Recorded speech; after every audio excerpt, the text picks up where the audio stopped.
Welcome back. Hello.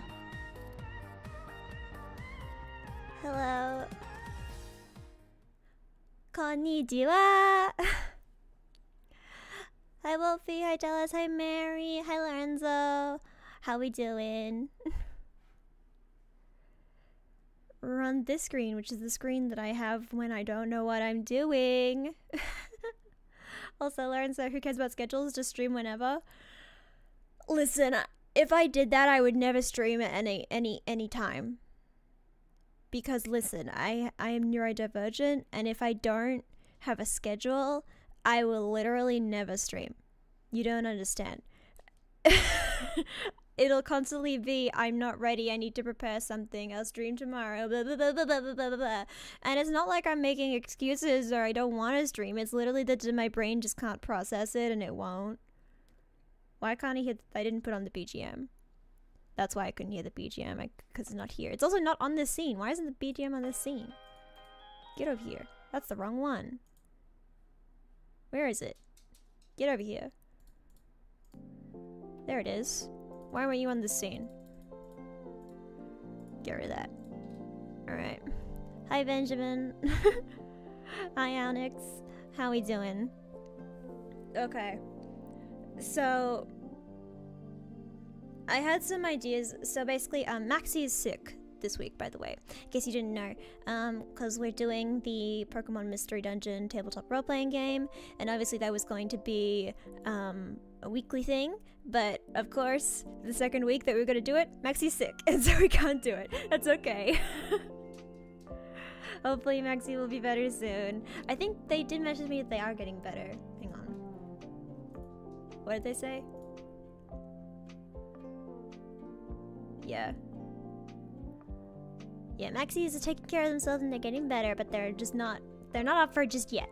So we'll wait for them. We'll wait for you, Maxie. MS Paint stream? I could do that. I don't know if I'm in the mood for drawing much today. Maybe. I'll see if I feel like drawing. But for now, what? Sorry, I spaced out for a second. What's going on here? Right, so today I should really listen. I keep doing this thing where I'm like, I should make a checklist of things that I need to talk about, that I want to talk about before stream starts. Do I ever make a list? No, absolutely not. I would not make a list. Do you think I would make a list of things that I need to do? No, I'll just forget. I'll just start streaming, I'll forget, obviously. That's the most efficient way of doing things. God, I'm filled with hatred. Okay. How about...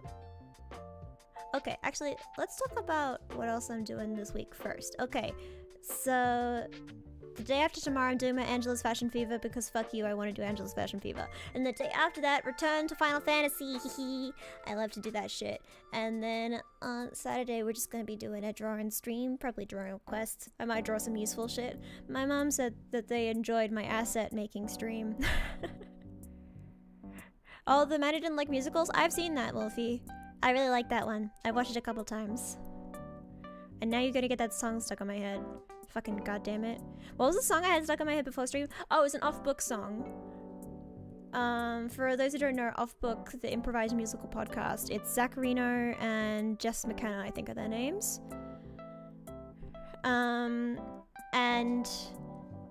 the and what was the song that I had stuck on my head? I feel like I have all the songs from that. It's the Minerals and Plants Only episode. I keep getting that song stuck in my head. It's just like the minerals and plants only. I get that song stuck in my head a lot. But there was another one. What the fuck was... Oh, it was the song where they get in the van and they talk about... Yeah, in your In your sucky dad's old van, we will have an adventure like your dad used to have when your dad didn't suck. That's a song that I've had stuck in my head. Wait, I even have voice filters now. I forgot that I just have, like, I can just go in your sucky dad's old van, we will have an adventure like your dad used to have when your dad didn't suck. That's a good episode of that podcast. Everyone listen to Off Book, an improvised musical podcast. Did it end?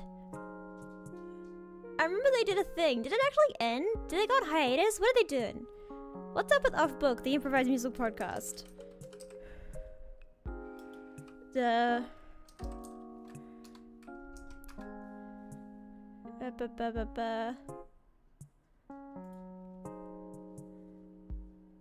Is it done?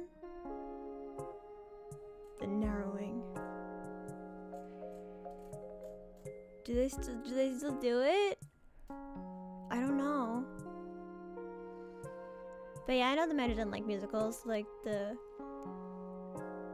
guy just didn't like musical, didn't like that one. So, hi Duppy.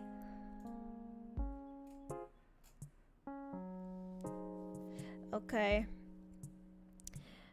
The past few days for me, what did I even do in the past few days? Well, yesterday, I don't know if I did anything. I don't know if I did anything yesterday. I think I just slept. Oh, I played, oh no. Do I even want to out myself of playing? I played... So I got back into Danganronpa S Summer Camp. Please don't cancel me. I know. Is it a good game? No. Do I continuously want to play it? Yes. Do I want to see Komaru and Toko be little girlfriends on their little beach vacation together? Yes. Does Toko and Komaru talking about shaved ice, and Komaru being like, let's share a shaved ice, and Toko's like, what? Sharing a shaved ice? And I'm just like, go! Lesbians! God, sorry, I love Komaru so much. Danganronpa, I love Danganronpa. Maybe it's not good, but I love it. I love the aesthetic of it. I love the mood of it. I love how weird it is. I love how stupid it is. It's just great. It fills me with joy, even if it's bad. You get Komaru in Persona... Of course you get Komaru! If Komaru wasn't in Persona 3 Reload, that would be legit insane. If Komaru wasn't in Persona 3 Reload, that would be like... I would be so confused. Like, how can you get Komaru? He's a party member. He's just a little dog, and he's also a party member, and I love him. I just realized that I have Danganronpa not downloaded. I have it on Steam. Oh, you can pet him. Oh. I did not read the full sentence. I was distracted.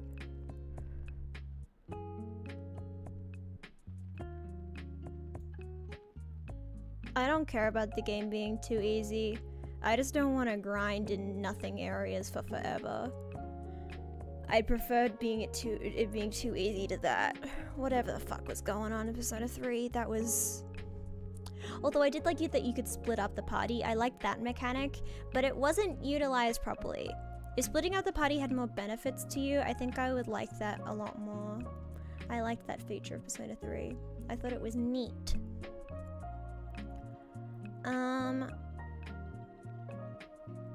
What was it? Oh, God, I keep getting distracted.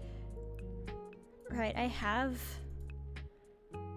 Despair Girls on Steam. It's 16 gigabytes of data. Why is Despair Girls so much? And V3 is 21 gigabytes. Danganronpa V3, what are you doing? Trigger Happy Havoc is 3. And Super Danganronpa is just 4.4. What the fuck? Listen, Danganronpa's not a game for people. It's not a game for people. Despair Girls. I love Despair Girls because lesbians. It's fucking weird and bad. I'm not gonna say it's not weird and bad. Don't take this as me being like, damn, Danganronpa's a great game, perfect, no issues. No, it's weird and bad. But I love Komaru and I love Toko and I want them to kiss, alright? Listen! Haha, but what if they like kissed? Ooh. Anyway. Listen, sometimes you just want to see some lesbians. Sometimes you just want to see lesbians and you'll do anything to have the said lesbians played Ultra Despair Girls. Which I originally called Another Episode because that was the Japanese name. And the way I originally consumed Despair Girls was through a Let's Play that was translated into English. It was a Let's Play of the Japanese version that was translated into English right after the game came out, and I was like watching the episodes as they came out, which was like the earliest way to get English content of Another Episode. And it was so, because it was like fully the game with no with like no one talking over it, and it was just an English translation. The episodes would like literally get taken down off of YouTube like after an hour or something. So it would literally be like every time a new episode would come out that was like a new part of the translation, I would literally drop everything to go and watch it with Mary, and it was so difficult. And I think that meant that like Mary and I were like some of the very few English-speaking fans of Danganronpa Despair Girls, because no one else could access any English translations of it because they weren't quick enough on the fucking draw, alright? You gotta find the one Japanese Let's Player back when episodes were uploaded in parts. Well, it had to be uploaded in parts because if it gets taken down within an hour, each part has to be under an hour so you can watch the whole thing before it gets taken down. Strategies, baby. I think Mary might have even downloaded them so we could watch them downloaded. It was a whole thing. Hi, Philippe. But yeah, Mary and I, we were Another Episode fans before most of the English-speaking Danganronpa fans. Just saying, not gonna brag or anything, but I also read Super Danganronpa 2 through Tumblr posts. So, not to brag or anything, but I'm like super cool. I call all of the characters by their last names. And if you call Ishimaru Taka, I'll fucking kill you. Because that was the worst translation choice of all time. How could you possibly look at Ishimaru and be like, yeah, this is the kind of guy who'd go by a nickname? No. No. No. The worst translation decision ever. Yeah, it's even worse than changing super high school level to ultimate. Ultimate is so, it doesn't have the charm.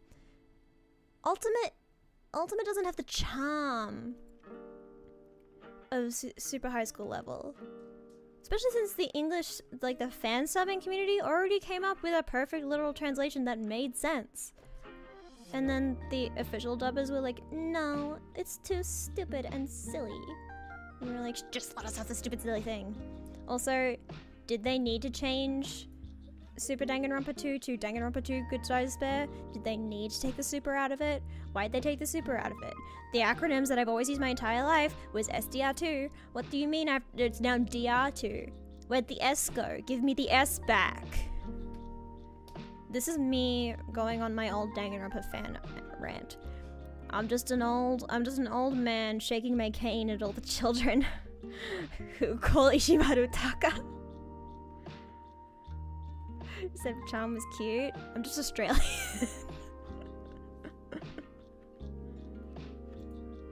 Am I even Australian? I'm still bitter about the time I got asked what part of Canada I was from by an Australian. How dare they? Oh my god, the Game of Life 2 is now 50% off on Steam. Dude. If I could find people to play Game of Life 2 with, that'd be hilarious. I'd love that.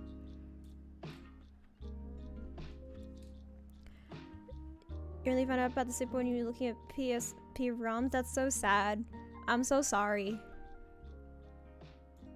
That's so sad. Wait.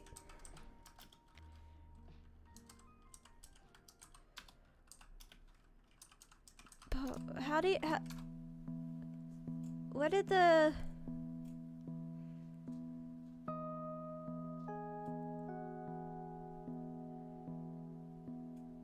How do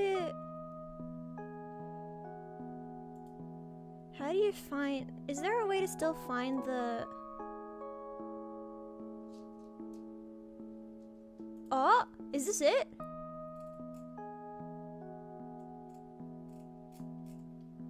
No. I like the posts where they originally posted.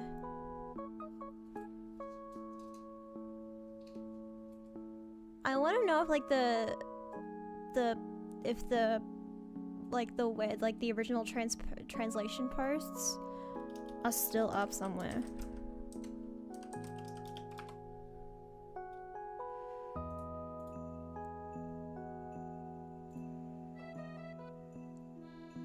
Oh.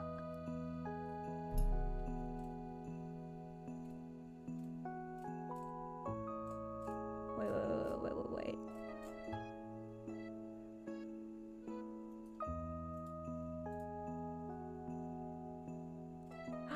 This is it? Wait, is this it?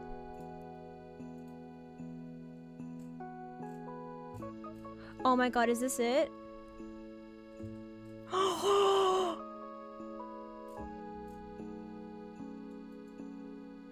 No way. Everyone shut the fuck up. Get over here. Okay. I need to, give me a second. Not that. I need this.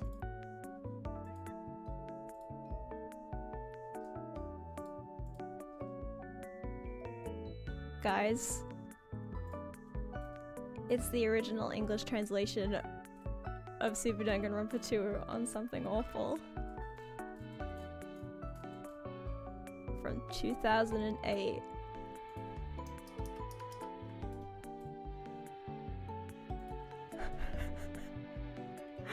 Oh no, this is when the ad was count or whatever. What is it? That's not 2008. Hang on, wait.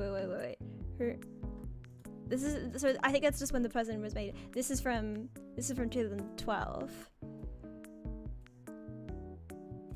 Right. Yeah, and this is how you would read it. This is how you would fucking read. This is how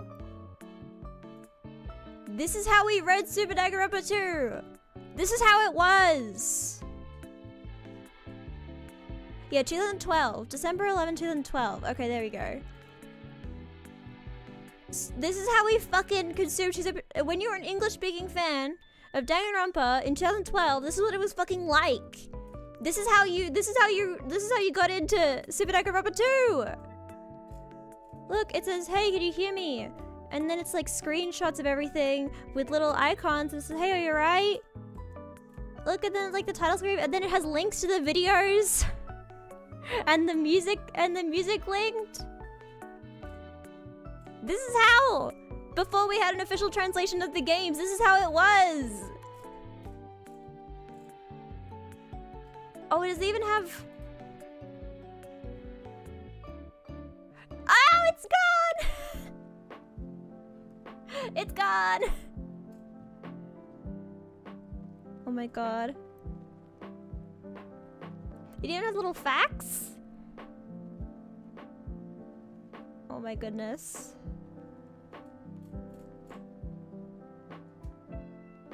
Oh my god. And then it even has the little glitchy parts? Oh my god. Look at all of this. Oh my god, I'm fucking going back in time right now. Muted to sneeze, don't mind me. Reasoning down over the tip, I deliver my tumble dust while being too confused by the foreign to finish it. I understand. Ibiki! Ibiki's my favorite. I love her. Oh my god.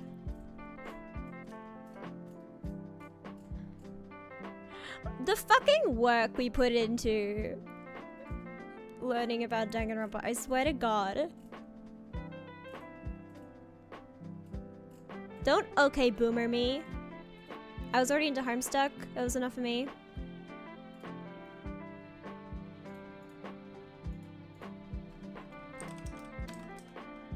Does it even work anymore?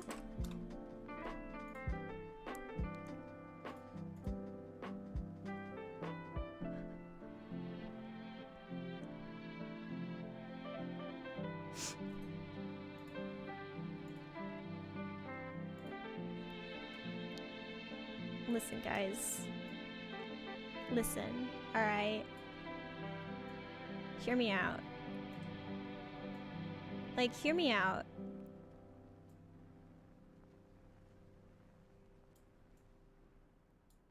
Like, give me a chance. Wait, I cropped this wrong. I think that's it. Is that an ad being blocked? I don't use ad blocker. I would never use ad blocker. Never. That's never something I would do. Listen, okay?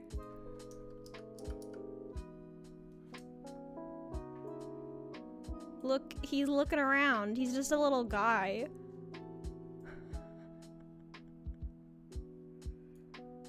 Let's read Homestuck together, huh? This is a reading stream now.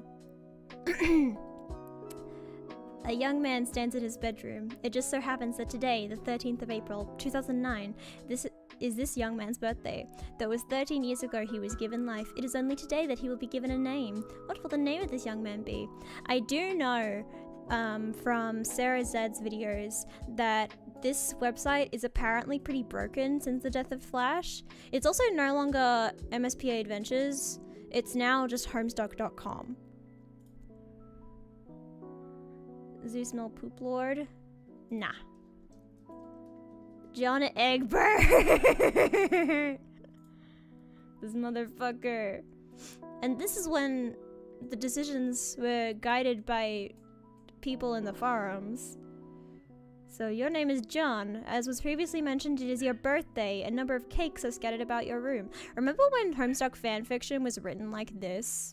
So even if you wanted to, even if you read, like, a lot of, like, Homestuck fanfiction was written in second person. That broke the fanfiction community. If you write fanfiction in second person outside of Homestuck, outside of Homestuck fanfic, stop. What are you doing? Please. I'm begging you. Unless it's like your name shit, but I don't read that because it makes me uncomfortable. Number of cakes is scattered across your room. About your room. Oh yeah, a number of cakes is 2. But you have a passion for really terrible movies. You like to program computers, but you are not very good at it. You have a fondness for paranormal lore and are an aspiring amateur magician. You also like to play games sometimes. What will you do? God, the amount of this that I just forgot and like doesn't come back.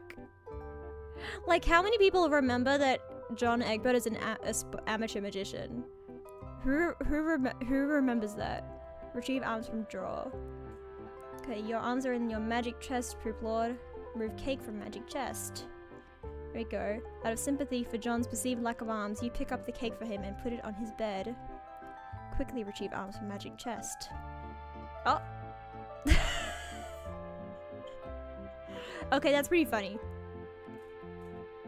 Okay, retrieve your fake arms from the chest. You use these for hilarious antics. You capture log them. You're still attacks. God, you don't have no idea what that means though. The other items in the chest. Wasn't this originally a GIF, or it was Flash? Like they like Flash and then they went into. I guess this is what's broken about this is it's just like screenshots of a lot of the Flash stuff. That's sad. That's so sad. So much history lost to time. Isn't there a fan archive of it or something? Capture log smoke pellets. Yeah, I got so many. What if let's try my lucky number. Can I go lucky number time? Oh, I'm not numlocked. What's 613? Ooh! This is page 613. What are these called? Smuppets? Are they called Smuppets? I forgot what they're called. Mary, what are they called? Are they called Smuppets? Be the other guy? Now the other guy. Oh yeah, and he's got all these fucking cylinders and whatever these are. Made a little fort. Yeah, the Muppet. Oh yeah, at least he did kill the Smuppet. God, this... Okay. Let's try skipping ahead even further in time. Because at the beginning of this game, a lot of things were just, like, chosen by, like, the forums.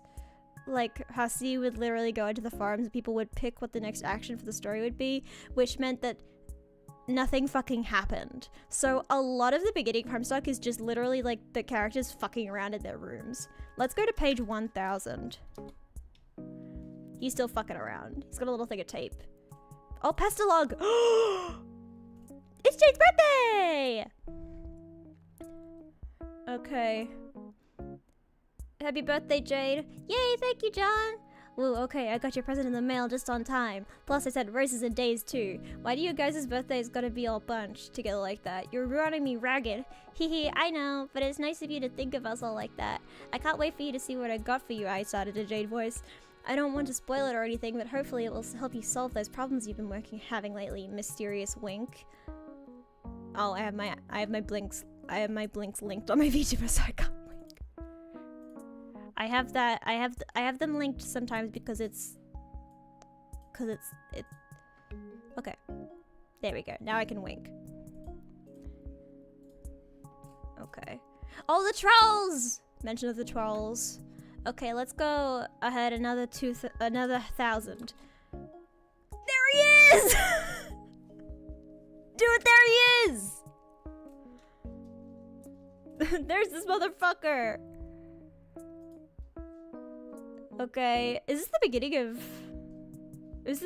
of the trolls? Imminently deceased. Dig your grave. I don't remember this at all. Oh, his little house. Examine the neighborhood. Hive bed. Yeah, this is like the beginning. This is the beginning.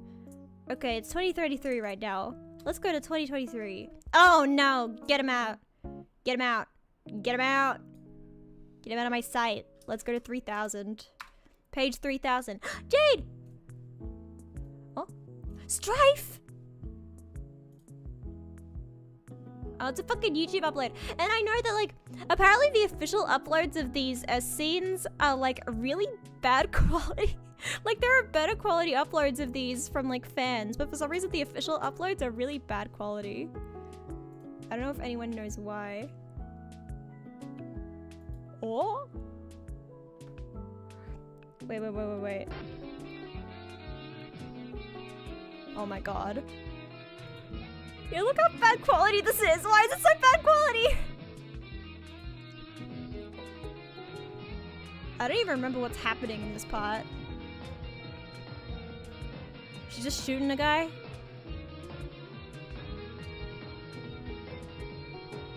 I love Jade though. She's a little scamp. And I always like drawing Jade because she has little strings around her fingers and that always made a very colorful little accent. Oh, the little crocodile guys that go slap, slap, slap, slap. God, there's so much to this webcomic that I completely forgot about. What's the appeal of Humstick anyway? I mean, it's this. Look how fucking insane this is.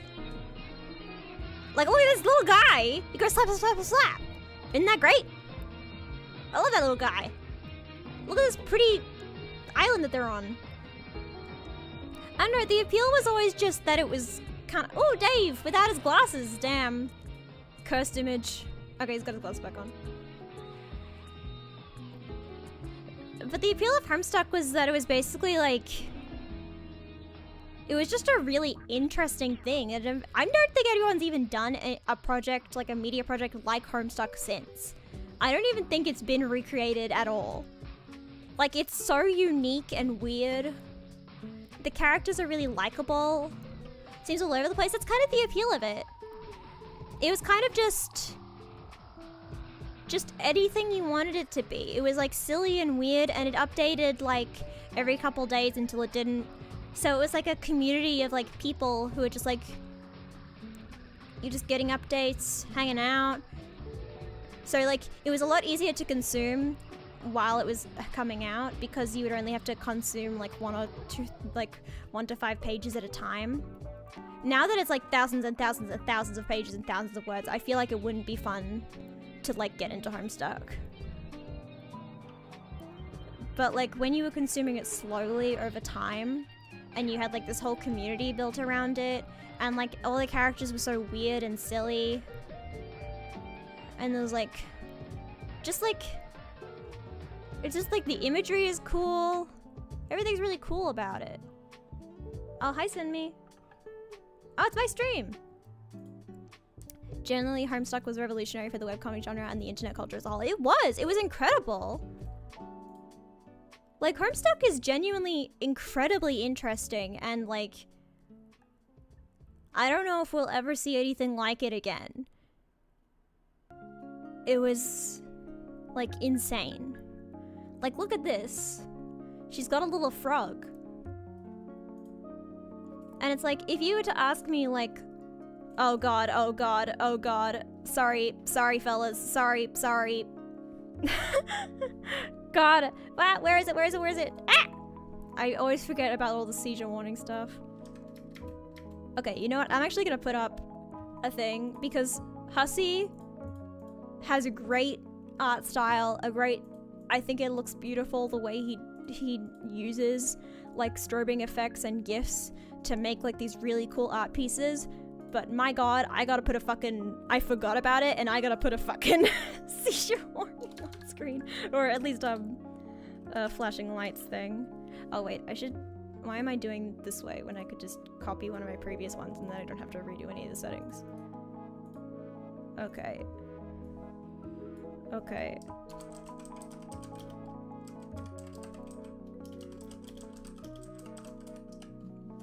But genuinely, the art style of this is really cool, and I really like it. Not tier comics such as Control Alt Delete, Sweet Bro and Hello Jeff. Sweet Bro and Hello Jeff is from Homestuck. Sweet Bro and Hello Jeff is a Homestuck thing.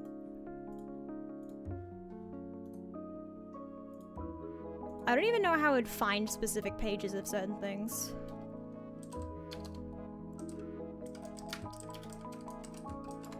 Okay. Whoop. That is not how you spell flashing. Okay, there we go. Okay. Now I feel more comfortable having it up. This is page 4000.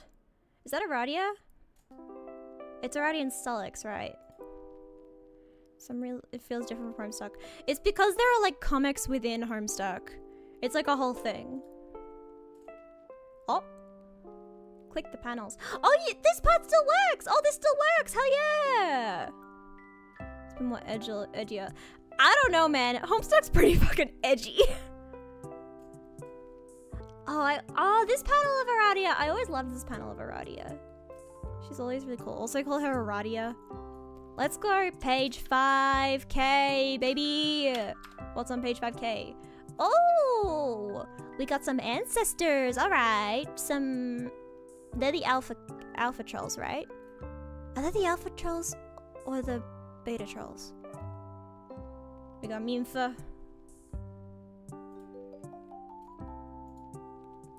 Supwoof. Look at these little guys. Mary's cosplayed Aranya before. We love to see it. Oh, and the fucking... Check out the typing quirks. The typing quirks. Remember when people who are into Homestuck had to learn how to read the most incomprehensible text? No, it was Vriska. I was Vriska. I'm a Vriska stan, unfortunately. there's little Mina and the fucking Yeti. And Betty Crocker. There are so many things. So many things are in Homestuck. Oh, and the fucking Insane Clown Posse, that's a thing. Oh, we're at page 6,000. Let's go. Oh, an explosion. Oh, we're still with Arania. Oh. Oh yeah, you put the pool balls into the... I think Homestuck may have improved and inhibited my ability to read. Didn't it all for all of us. Oh, now we got the moon with the little U in the curl. I don't remember this at all. Dude, I don't remember this at all. Like, what the fuck is going on here? I don't know. Land of and sleep stories of at least wonder if modern youngins will ever be able to... I don't know if people... Homestuck has words? It has so many words, dude!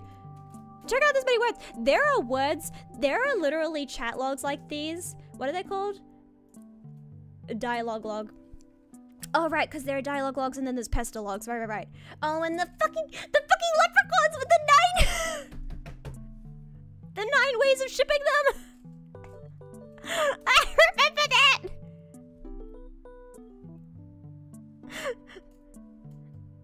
Right, because the trolls have 4 relationship quadrants and then the leprechauns have 9 relationship quadrants. Like, this is... Dude. I kinda... Oh! Friska! Friska! Hell yeah, the fucking John in the background. Dude, is Homestuck good? Dude, is Homestuck good, actually? Oh no, Terezi's fucking struggling. Yeah, Terezi's going through it right now. Like, what's even happening here? Okay. Today, youngins have Deltarune. Yes. Yeah, Undertale and Deltarune were made by a guy who has done music for, Homestuck. Yeah, Toby Fox isn't a Homestuck fan. Toby Fox, didn't he live with Hussey for a while? Didn't he, like, also, this is Act 6, Intermission 4. This is just what the act structure of this fucking comic are like. Homestuck is good and it's bad and it's perfect and it's one of the most flawed pieces of media I've ever seen. I hope this helps. Exactly, Duppy. Thank you so much. Also, can I out myself? My favorite ship is John Verse. I like John and Verska together. I think they're neat. Oh my god, there's so much happening. Dude, I don't remember any of this. I don't remember any of this. Like, what the fuck is going on here? Like, what is this? What's happening? I don't know. What's happening? You can learn a lot from someone from their favorite Homestuck ship. Wait, I have an idea. Welcome to the Homestuck stream, actually. I didn't know what the stream was gonna be, and in fact, it's a Homestuck stream. Okay. Let's do... I kind of want to draw a Homestuck fan art now. Okay, let's try, is there a... There we go. Oh, you don't click the chat logs? If I opened the chat logs, we would be here all day. I can't open the chat logs. I simply can't. Do you want me to open the chat logs? I'll open the chat logs. Do you want me to open the chat logs? Let's look at the chat logs. Let's see what it says. Okay, my grandpa set it up for me in the atrium. I would spend hours telling him. Do you want me to read all this? Do you want me to read all this? Is this what you want? Do you want me to read all the little fucking emojis? Her horn's off. Is that a fang? I don't know. Callie. Do you want all this? Is this what you want? Is this what you want from me? Let's go to page 8,000. Oh, I forgot to put the thing back on. Whoop. Goodbye, Jade. Oh, they're still talking? The fuck? I skipped from 7,000 something to 8,000 and then they're still talking? 9,000? No, 9,000. Hang on, how many pages are there? Wait, did I near the end? I think I'm near the end. Right, I think this is like the end. I never actually read the end of Homestuck. I'll be real, I never actually read the end of Homestuck. No, I've never read Homestuck, but I know it's popular in my country. Is it good? Is it bad? Is it Fire Emblem Xenosaga? It's... Listen. Homestuck was good when it was 2013, 2012, 2013, and you were reading it as the pages dropped. Yeah, Words of Homestuck has a word count of 800,000. That's exactly right. Dude, but what if I started a series where I read Homestuck? But what if I like read Homestuck like on stream? I could make it an ASMR thing. ASMR reading Homestuck to you. With my weird Australian accent. And my inability to read. Honestly, hilarious concept. Sounds cursed. Honestly, that's something I would do like off stream in the background. Just like whenever I had the time, I would just read a couple pages, add it to the pile, and then eventually I would come out with a 19-hour long video. Like 10 years from now, it would finally be finished, and I would post it. That's kind of hilarious. I might do that. I honestly might do that. I'll write it down somewhere. Okay. Let's head out. Okay, this is what I want to do. This is the Homestuck favorite character sorta. No pictures, but that's okay. Basically, your favorite character in Homestuck is basically like a, it's basically like a zodiac sign. It tells you a lot about a person. So I'm gonna tell you I'm gonna open my heart to you all, and you better be fucking nice. Also, am I too small? I feel like I'm too small on the screen right now. There we go. Wait. Am I actually... That is what was going on. I had to resize the thingy. That's why I felt like I was too small. And I'm too low down over here. What the fuck? Don't do that. Take me back. No. Take me back. Thank you. No, lower me down. Okay, there we go. No one wants Gamzee. Zodiacs of Sagittarius and Taurus like a thing. Yeah. All of the trolls are a zodiac sign. Listen, do you want me to explain Homestuck? Because I can't. Episodically, like, post 5 pages per month. If I post just 5 pages per month, some episodes would literally be like 10 hours long, and some episodes would be 30 seconds. I'll think about it. I'll think about the best way to do it. Okay. I'm a Leo. I'm a Gemini. Actually, I did my little zodiac thing the other day. I got my rising and my moon sign. Wait, what am I forgot what they are. I recently figured out what my moon and my rising sign were, and I forgot what they were. What are they?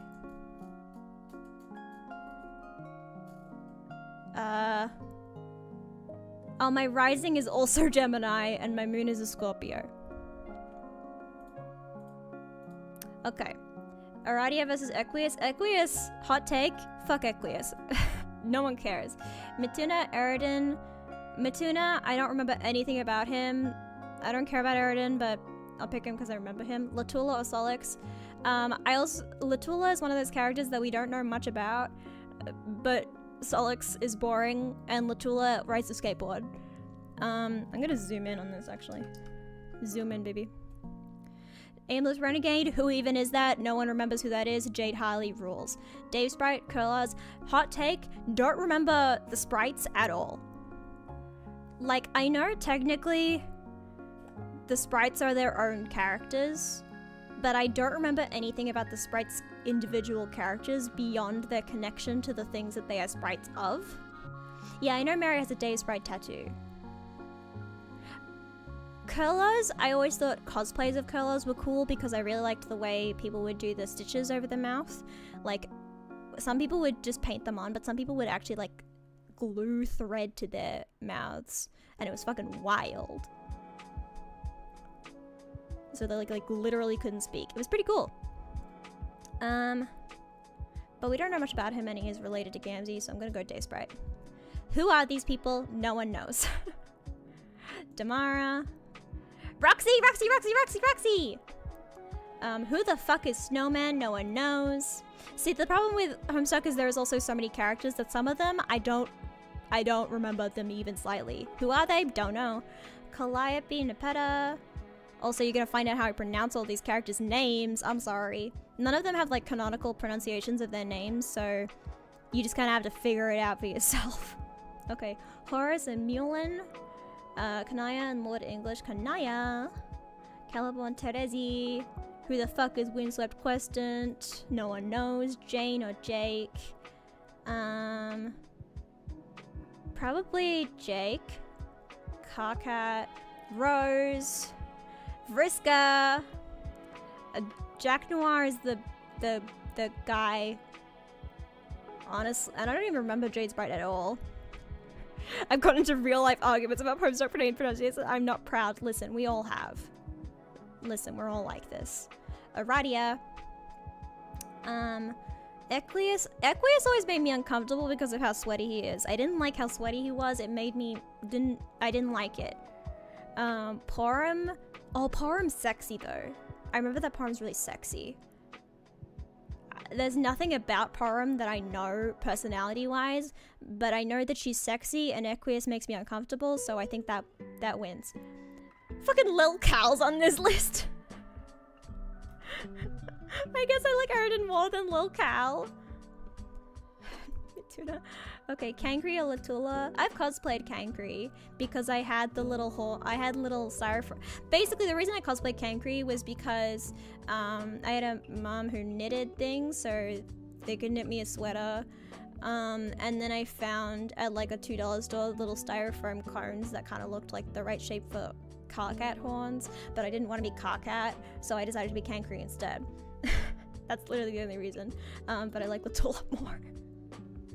Kankri versus Solid. I guess Kankri because I cosplayed him. I have that connection to him. Tavros. Hot take, don't like Tavros. I find him very boring and uninteresting, and he kind of is just there. That's it. And Jade is great. Aimless Renegade, don't know who that is. Dave. Who the fuck is No idea what these people are. Damara. Who are these people? Roxy. Arania.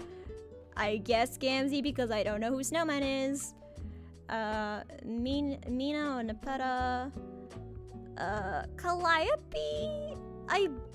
Calliope kind of joined the story when I was kind of falling out of Homestuck fandom, so I don't remember much about Calliope. I remember she was nice, but I don't remember much about her. And I remember Mina got up to some shenanigans. I'm gonna go with that.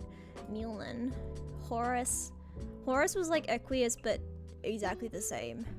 I also didn't care for Tevros. It helps that the whole fandom erased his character and went, oh, poor disabled baby. Yeah, it wasn't great. He was in a wheelchair and that made the entire fandom go, oh, sweet baby, precious little baby boy. And I was just like, alright. I don't remember anything about Horace. Who the fuck is Horace? I don't know who that is. I remember Cronus is like a greaser or something. Kanaya. Lord English is...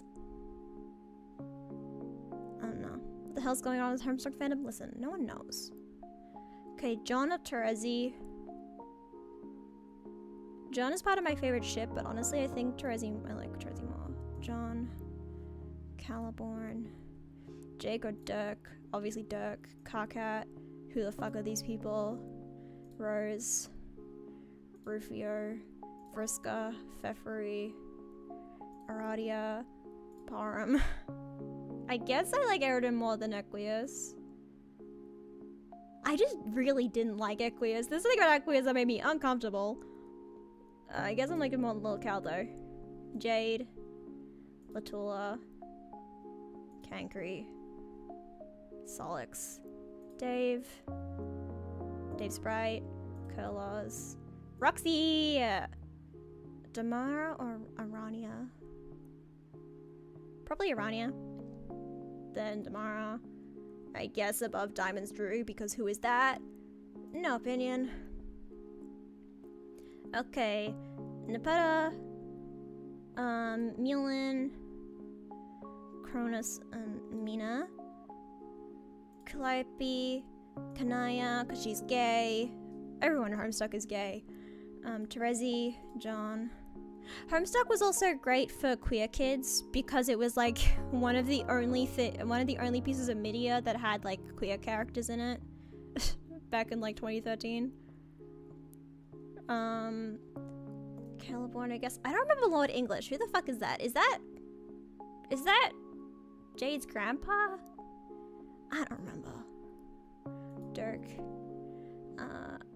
Carcat, Jake, Jane, Vriska, Rose, Pfeffery, Rufio, don't remember, Jade, Aradia, ooh, Sexy vs Radical. I'm gonna go with Latula. Kankri, I guess, Param, Solix, honestly, Eridan. Yeah, I discovered Homestuck right when I realized I was queer. Honestly, don't know how my whole gender sexuality thing would have gone without it. Honestly, same. Like, having Homestuck as, like, just something that could be queer, like a piece of media that was queer, that wasn't, like, made by, like, a big company being like, look, we have gays in our show, isn't that cool? It was just, like, a thing that was just, like, it was just inherently queer. And characters could be queer and no one would, and it was just like anyone could be queer, it didn't matter. And it was nice. Okay. Mituna. I think I like Tabros more than Equius. I guess I like Lil Cal more than Aimless Renegade. Roxy. Dave. Arania. Damara. I guess Dave's right. Kurlaws. No opinion. Ooh, Kanaya. Terezi. John. Nepeta. Mulin. Mina. Calliope. Caliborn. Cronus. Horus. Vriska! Ooh, Rose or Dirk? Rose. Dirk. Pfeffery. Carcat. Jake. Jane. Rufio. No opinion. Roxy and Jade. Roxy. Dave or Jade? Fuck, that's hard. Okay.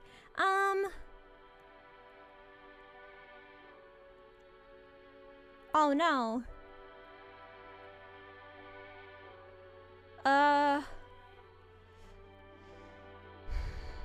Dave's more iconic, but Jade I just have a great appreciation for. I just think she's really nice and cool, and I like her.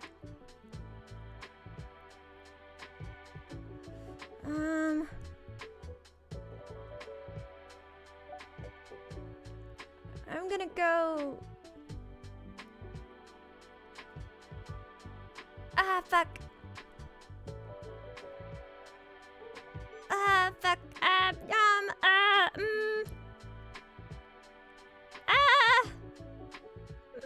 Help.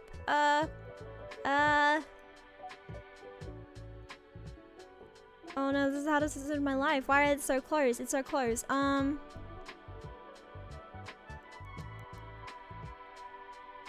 Dave! I'm sorry, Jade. I'm sorry, Jade. I love you. Okay. Aradia. Arania. Latula. Damara. Kankri. Param. Solix. Eridan. Sina. I don't know who Dave's Bright is. Like, I don't remember what he is like. I don't remember. Dave's Bright. I guess. I guess. No opinion. Vriska. Rose v Kanaya, that's so rude! Okay. Rose. Dirk or Kanaya? Dirk. Kanaya. Terezi. John. Nepeta. Yulin. Mina. Pfeffery. Cockcat. Jake. Jane. Calliope. I don't really have an opinion on this one, but I'll try because I do know who both of them are. I think I'll go Caliban. And then Cronus, Rufio, Horus, no opinion. Vriska vs Roxy, it's Vriska. It's Roxy. Rose v Dave, no! Rose v Dave! Rose v Dave. Rose is cool goth girl. So-called character sorter? Yeah, this is the character sorter. It's determining my favorite character. I already know my favorite characters, but I'm gonna put them in a list. Rose is really cool and I love her, but I also really like Dave a lot. Oh, Jesus.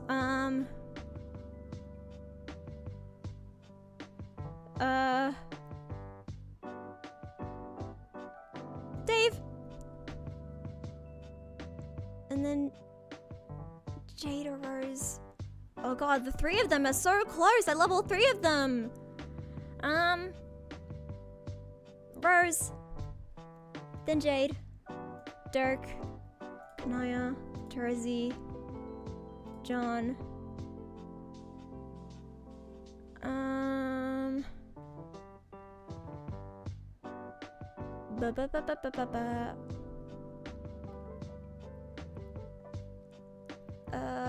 Let's go Aradia. Arania. Nepeta. Mulin. Mina. Latula. Pfeffery. Cockcat. Damara is whore prototype, which obviously I love, but the way she's written makes me a bit uncomfortable, so I don't know. Jake, Jane, Damara, Kankri, Param, Calliope, Solix, Eridan, Matuna, Caliborn, Tavros, Cronus, Rufio, Equius, Horus, Daysprite, Kurlas, I guess Gamzee, Locale, no opinion. Okay, there we go. Whew!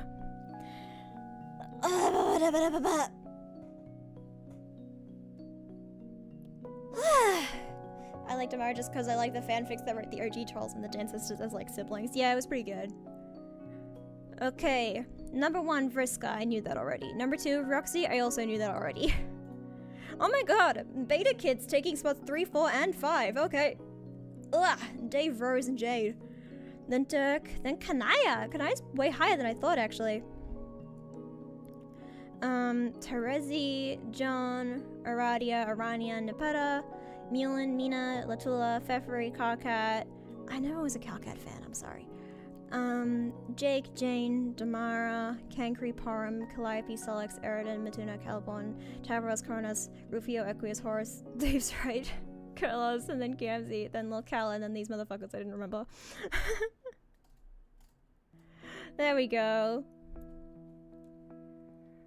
Listen, it was always gonna be Vriska number 1, and I knew it. I knew it from the moment I started that Vriska was gonna be number 1, and Roxy was probably gonna be 2. Vriska and Roxy, those are my bitches. I love those. I love those bitches. Vriska did nothing wrong, as a wise man once said. Should I... It was mostly when I was looking at this that I... Hang on. Oh, wait. Give me this back. Is this like the end of Homestuck? Is that what this is? How many pages are there? that's... I gotta narrow it down. I gotta find out how many pages there are. Oh! Oh, I found it! It's a fucking Snapchat link, alright. Right, this is the last one, I think. I've never seen the ending of Homestuck. I've never actually seen it. Let's see it together.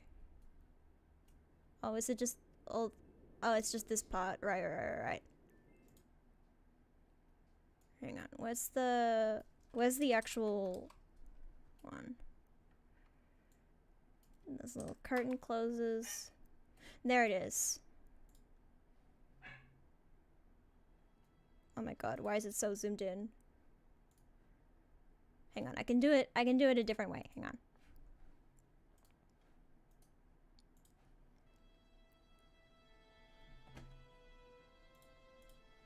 Wait. Come here.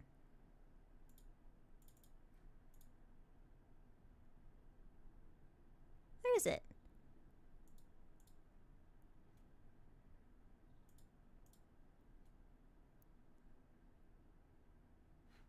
Where'd it go?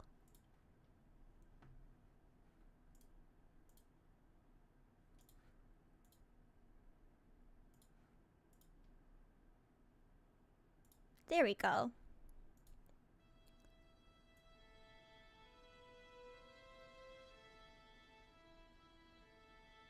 Let me know if it's too loud. I've never actually seen this.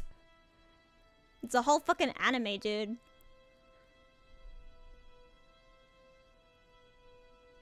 You can't see my H folder by accident because I don't. You have one of those because I'm not. Because I'm smart. It's pretty quiet at the beginning. Oh my god, it's a full fucking anime, dude. This came out Homestuck ended 7 years ago? I didn't even process that in my brain. These characters that I barely remember, but I'm sure were important to the plot.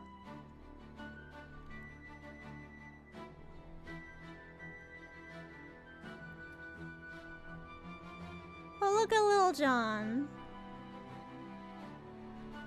Oh yeah, they become gods, by the way, or something. I remember what they're called. There's a lot of stuff that's... There's gonna be a lot of things happening here that I don't even know. I don't even know what they are. Like, what's that? I don't know. Fish? Ribbon fish?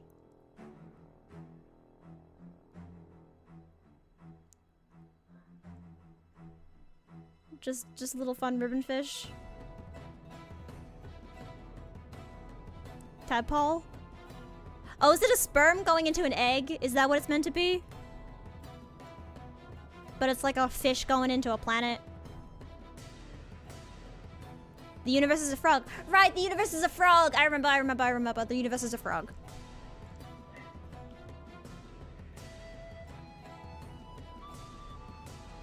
I love the aesthetic of this, though. It's pretty good. Like, I love the checkerboard with, like, the grass over it.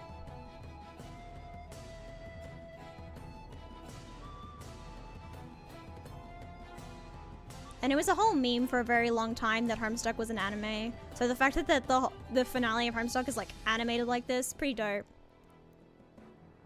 And then this motherfucker do a little magic spell. Shwimpf!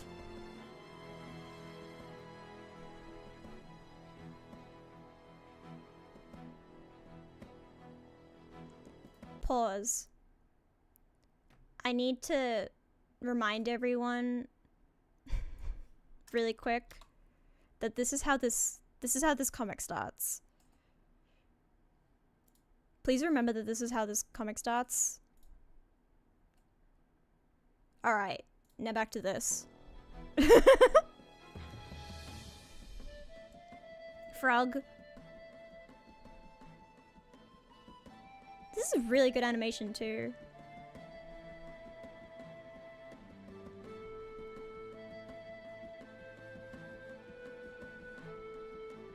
Also, the fact that I know for a fact that there were millions and millions and millions of Homestuck fans, and the finale of this only has 1.6 million views. That's so sad. It was silly dumb shit, and then lore at the very end. No, it's lore the entire time. It's lore the entire time, and it's silly dumb shit the entire time. It's both. Frog.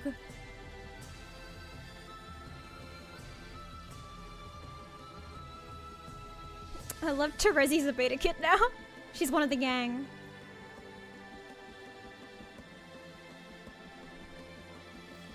Fucking Hypnotoad, what the fuck?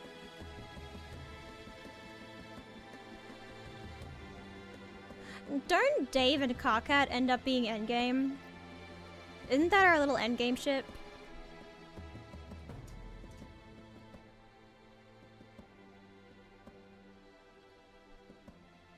My goodness. Yeah. Thank you, Mary.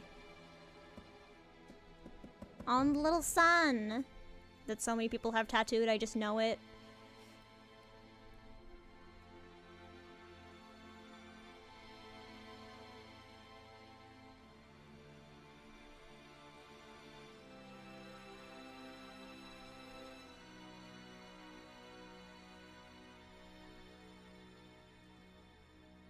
Yeah, they make a new universe or something, I think.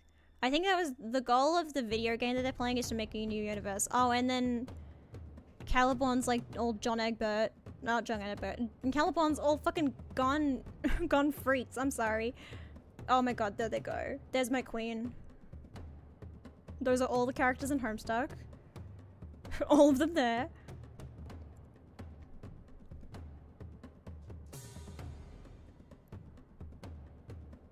Right, and Caliborn has like billiard balls for eyes. I remember that. There's so much of this that I like vaguely remember. I'm only just now remembering. Radia, Rose, and Jade, because of course that does make sense. There she goes. She has a box. It's Pandora's box, I'm assuming. I don't remember.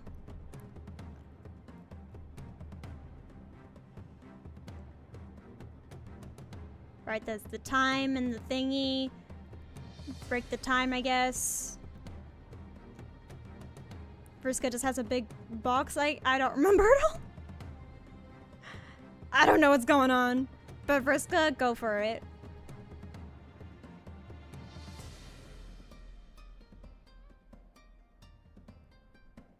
Yeah, that's life, space, time, and light, I think is the 4 ones that they have.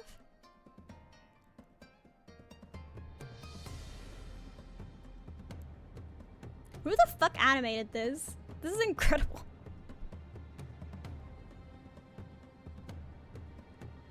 The clock that decides whether someone died a heroic end or by breaking Kalmod made himself immortal. Right.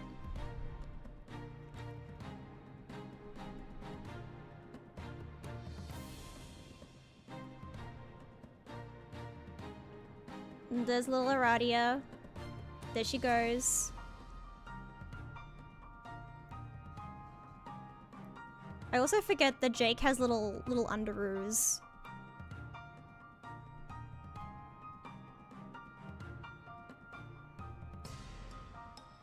And there's Jade with her little space orb. Like, isn't the aesthetic of this kind of cool?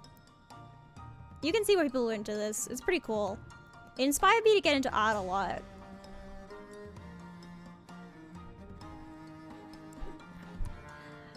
Toppy, what day is it today? No idea, but I can tell you the god tier mechanics in excruciating detail. Listen, we all have something like that. Yeah, the goal of the video game that they're playing is to make a new universe, essentially. And that's what they're doing right now, I believe. Peas and corn.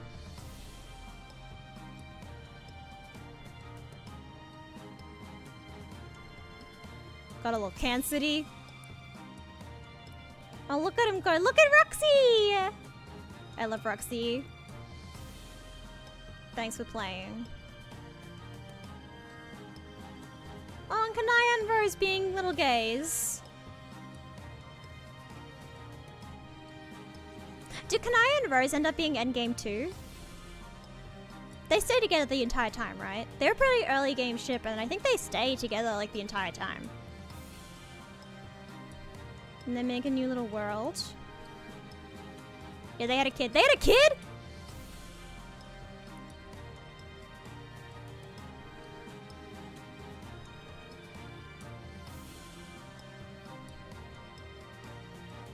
There goes Caliborn.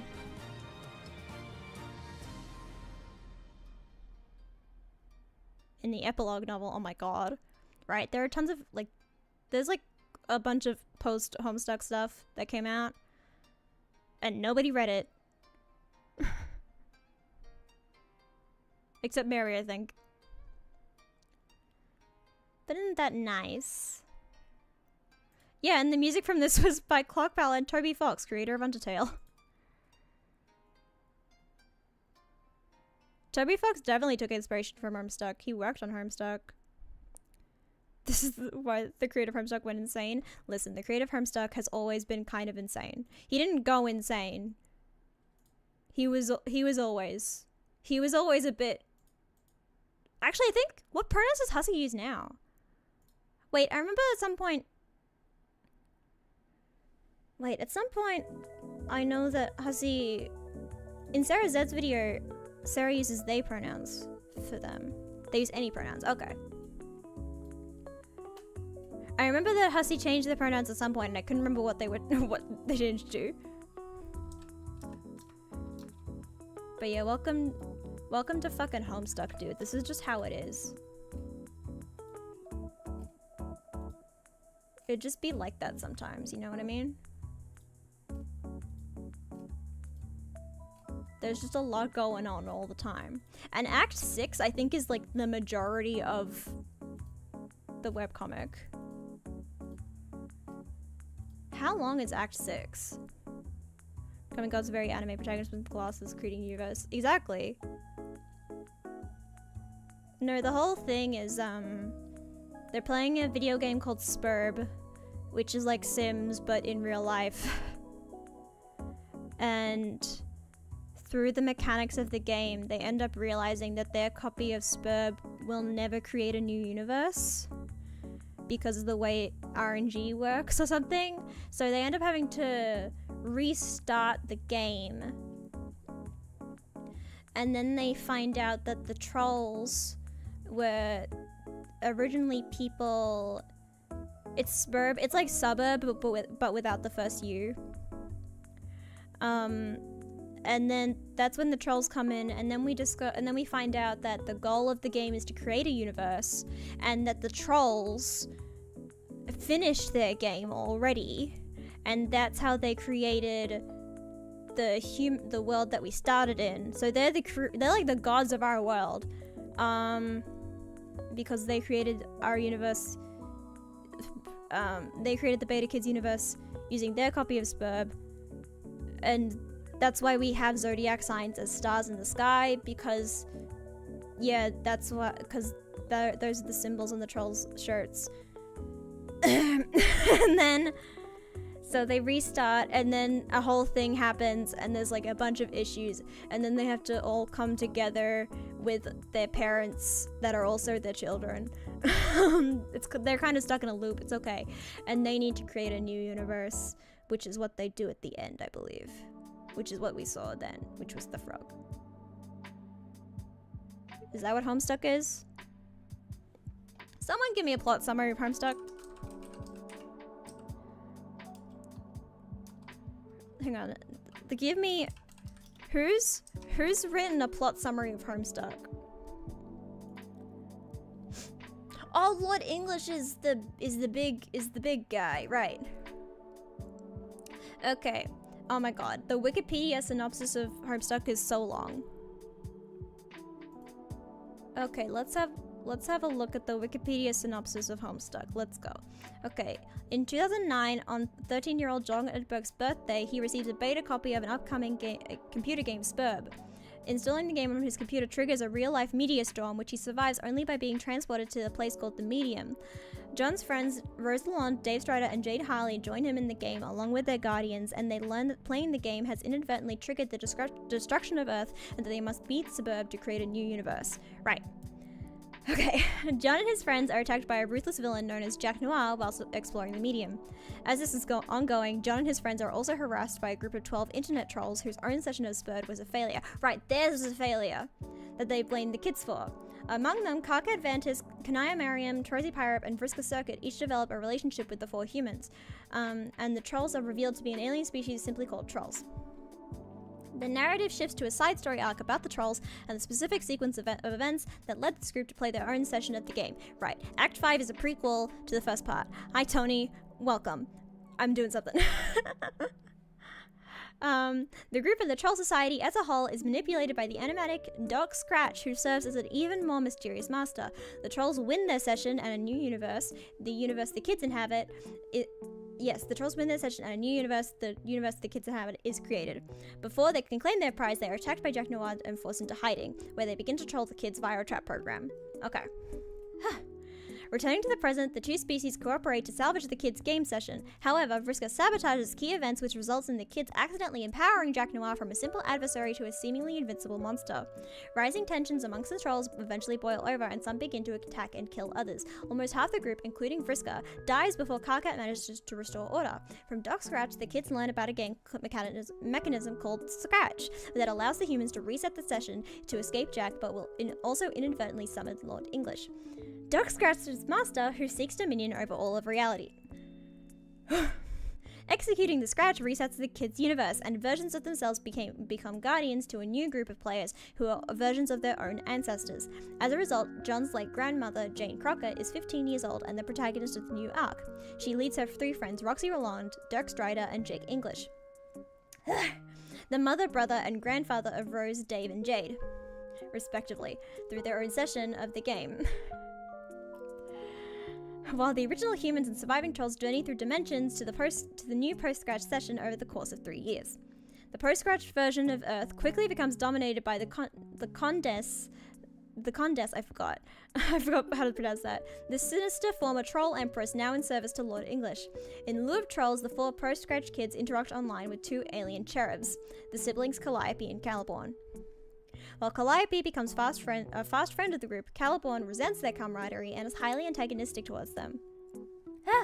After the post-Scratch kids enter their session, the 2 cherubs play their own version of Suburb in a session that sees Caliborn cheating to win by having his sister assassinated. Okay. When finally uniting in the new session, the kids and trolls enact a plan to create a new universe and defeat Lord English, the Condess, and Jack Noir, the latter of whom escaped from the original Doom session. John Egbert develops new powers, allowing him to retcon previous events within the Homestuck narrative.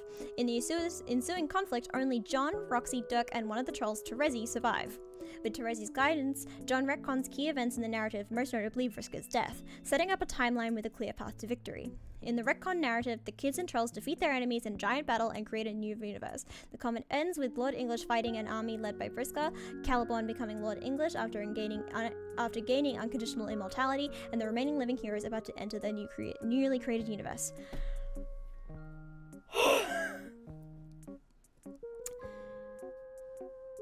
Do we all feel like we learned about how Homestuck works? Do we feel like it all made sense? And there's a lot more to it. There's so much more to it.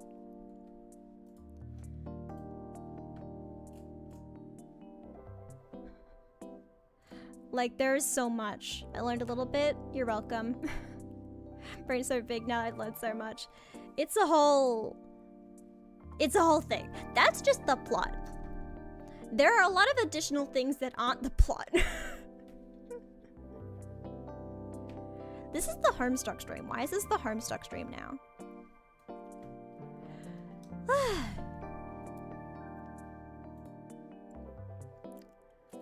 Oh.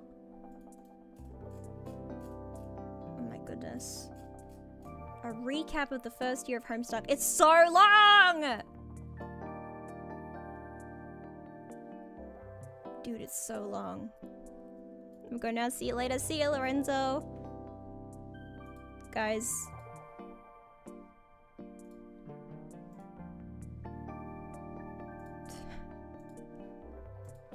This is the recap of the first year of Homestuck.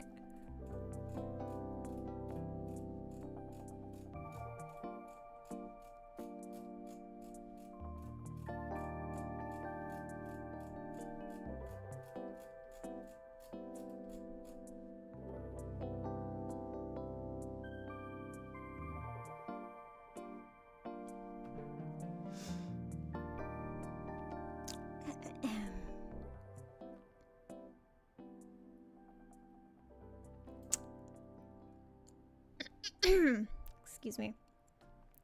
Homestuck began on April 13th, 2009, the 30th birthday of our chief protagonist and future boy Skylark, John Egbert. 3 days prior, it was supposed to be the day he received the Spur beta in the mail, but it was running late. It showed up later that afternoon, and after overcoming a variety of domestic adversities, he retrieved the game, along with a birthday package from his internet friend, Dave Strider. John soon established a game connection with another friend, Rose Lalonde, who spent the day badgering him about playing with her. After unsuccessfully attempting to convince Dave to play, upon connecting, Rose was able to manipulate John's environment, move his furniture around via cursor, and restructure the shape of his room. John was unable to do this to Rose's environment, however. He'd installed a client copy of the beta and required the server copy for that. The server copy was trapped in his dad's car, along with a birthday package from another friend, Jade Harley.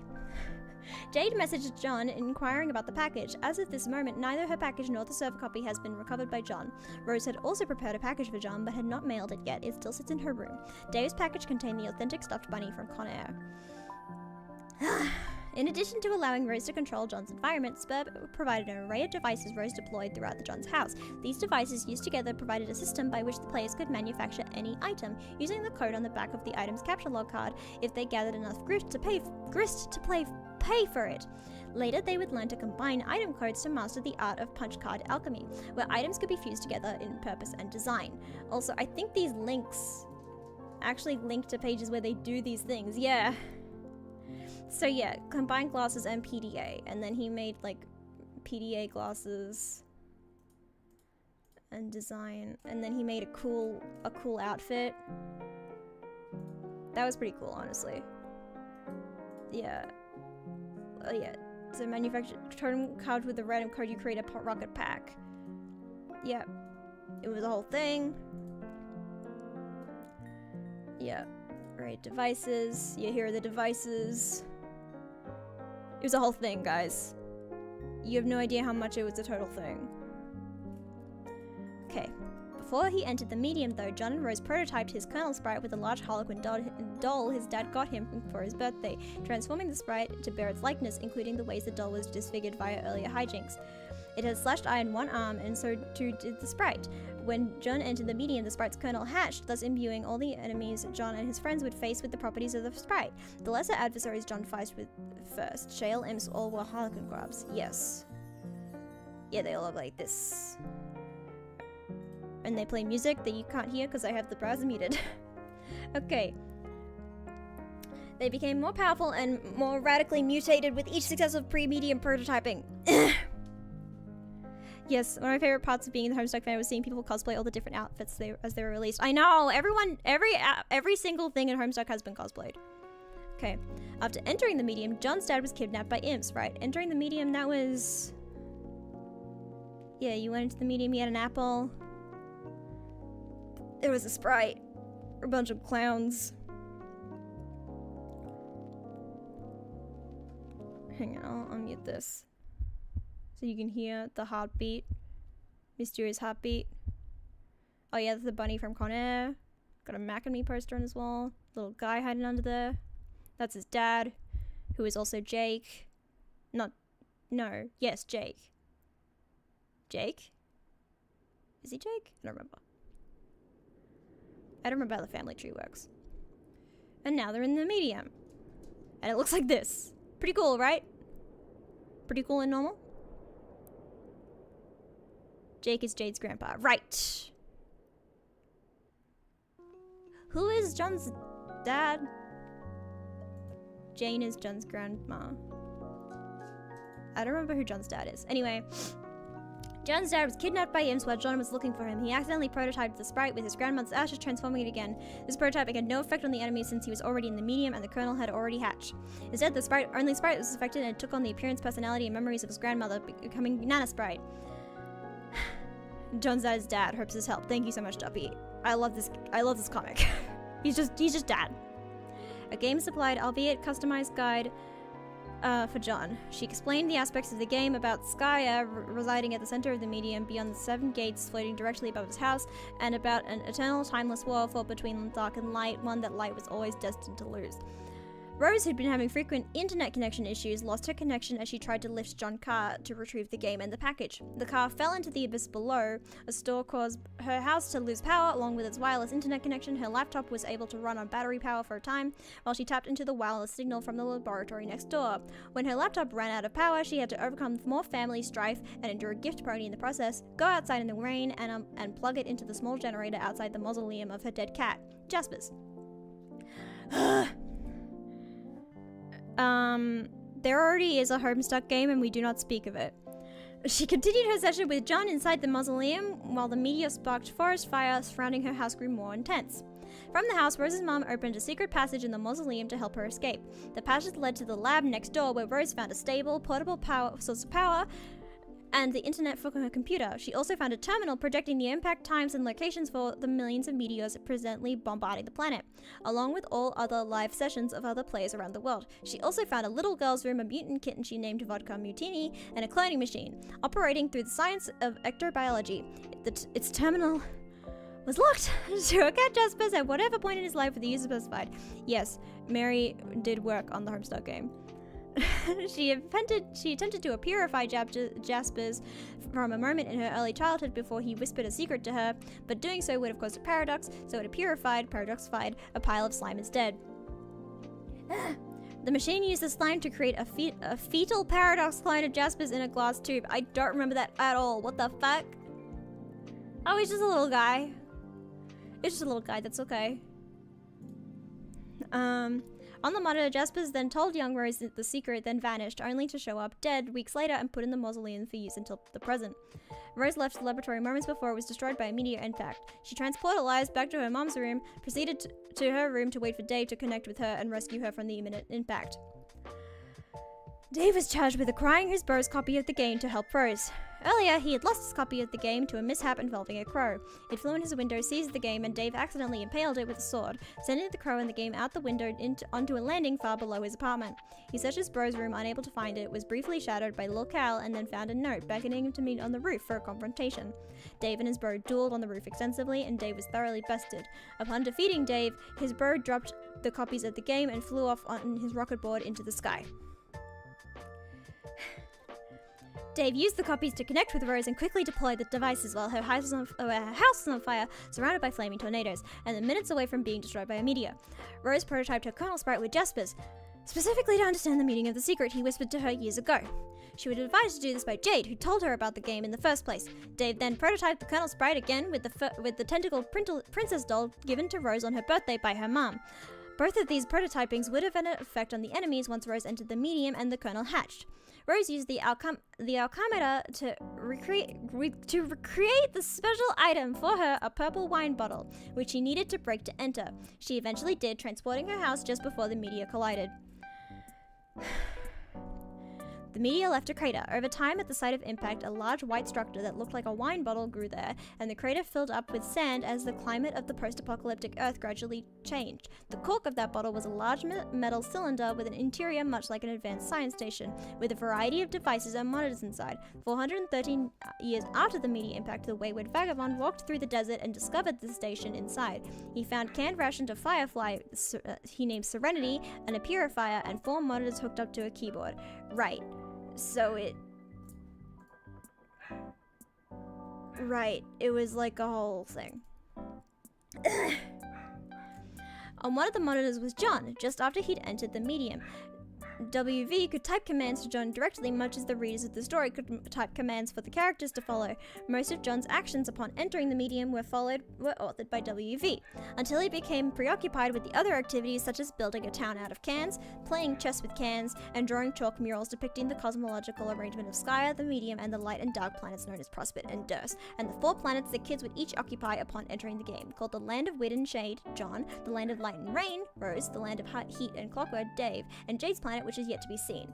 Right, so all the kids have a planet that is the land of blank and blank. So, yeah, there's wind and shade, and then there's light and rain. So light and rain is cool, I like light and rain. And the land of heat and clockwork, which looks like that. Essentially, it's basically just a lava pool.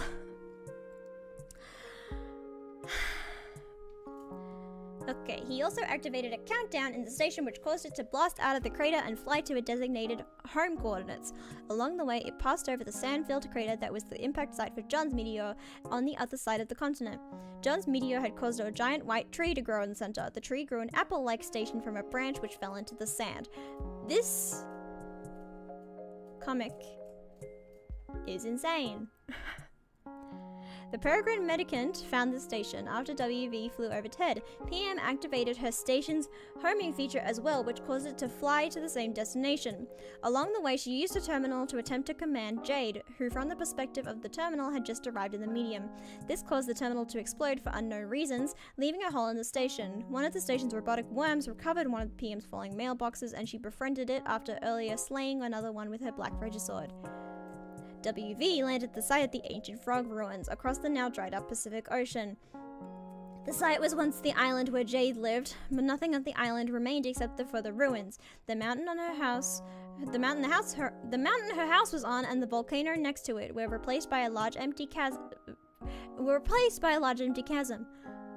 I can read. PM landed shortly after WV, and they met. They were confronted by the aimless renegade, who fired at them from the frog ruins with old weaponry he'd been hoarding, once belonging to Jade's grandpa. Millions of years ago, the frog ruins grew from a crater, struck by a meteor that emerged from the spur portal in space. Jade's radioactive, omnipotent, space-warping dog named Becquerel emerged from this crater as well. Jade's grandpa pioneered this island and built the house Jade lives in. Her grandpa has been dead for many years and stands stuffed in front of the fireplace. She has been looked after by her dog, who she calls Beck. She begins the day with several tasks to accomplish. To feed Beck, to retrieve a birthday package mailed by John, she irradiates a steak and heads outside to the site where the package will be dropped. She knows it will be dropped there because one of the reminders she wears on her finger jogs her memory about it. She wears them to keep track of the many things she knows about the future through dreams. She falls asleep frequently and spontaneously. When she sleeps, her dream self is awake and living on the moon that orbits the light planet Prospect. Prospect very closely orbits Skya, a huge sphere of blue sky and clouds, which Nana describes as a dormant crucible of unlimited creative potential. When Prospect's moon eclipses Skya, it drifts into Skya for a time, mingling with the clouds. Dream Jade then witnesses many past and future events in the clouds. While asleep, she is often confused about what is real and what isn't. When she wakes up, she pieces together future events from her memory of the cloud visions and from logs recorded by her dream bot. Her dream bot is a robotic surrogate that activates while she sleeps in her bed. It mimics the real world and the movements of actions of her dream self on the moon and records a video log of what she sees while dreaming. Prospect's moon has 2 towers of identical design and similar design to Jade's house. Dream Jade lives in one tower, Dream John lives in the other. Dream John is still asleep and John has no knowledge of the dream world, which is to say the entire game session he would initiate on his 13th birthday. When he goes to sleep, instead of waking up on the moon as Jade does, he remains slumbering in his dream room, tormented by his subconscious. This torment is expressed when he sleepwalks and draws troubling scribbles on the walls of his room. I don't remember that at all. Troubling scribbles? Ah, yes. When awake, he cannot see the scribbles as his subconscious suppresses his awareness of them. It is not until he has a perception-altering revelation about his dad does he begin to see them. He initially believed they were new additions to his room, perhaps scrawled by imps. However, they were present long before, visible in his room while he prepared Jade's birthday package months ago. John prepared a package for each of his 3 friends, whose 13th birthdays were December 1st, 3rd, and 4th. He gave Rose a knitting set, and she then took an intense interest in knitting. He gave Dave the pair of shades Ben Stiller wore in Starsky and Hutch, which he wore from then on, replacing the shades that style his bro wore. He gave Jade a blue version of his own ghost shirt and some pumpkin seeds to help her replace the pumpkins that kept disappearing from her garden, but she did not receive this on the birthday John intended. She received it in the past on her birthday when she was very young, causing to take an interest in gardening in the first place, to take a liking to blue apparel, and to eventually befriend John over the internet and lead him, Rose, and Dave down a path where they would ultimately play this game together. Jade did retrieve his package in the present as planned, but immediately took it to another location where it disappeared. WV in the far future purified it from that location on accident. The package contained further instructions for him. He was to bring it to PM, and she was to use her station's sendificator to send it to another place and time. After she did this, the package appeared in front of a young Jade on her birthday. Jade orchestrated the sequence of events through her knowledge of them by her cloud visions. She orchestrated similar events with the package she sent to John, plotting the circuitous route through time and space it was meant to follow. She again utilized the Exiles for help while they were still in the medium. The Exiles, WV, PM, and AR were all formerly agents of the kingdoms before they were exiled by some means to the post-apocalyptic Earth. AR, as an authority regulator in the land of Wind and Shade, discovered the package and the beta copy in John's wrecked car as he gave it a parking ticket.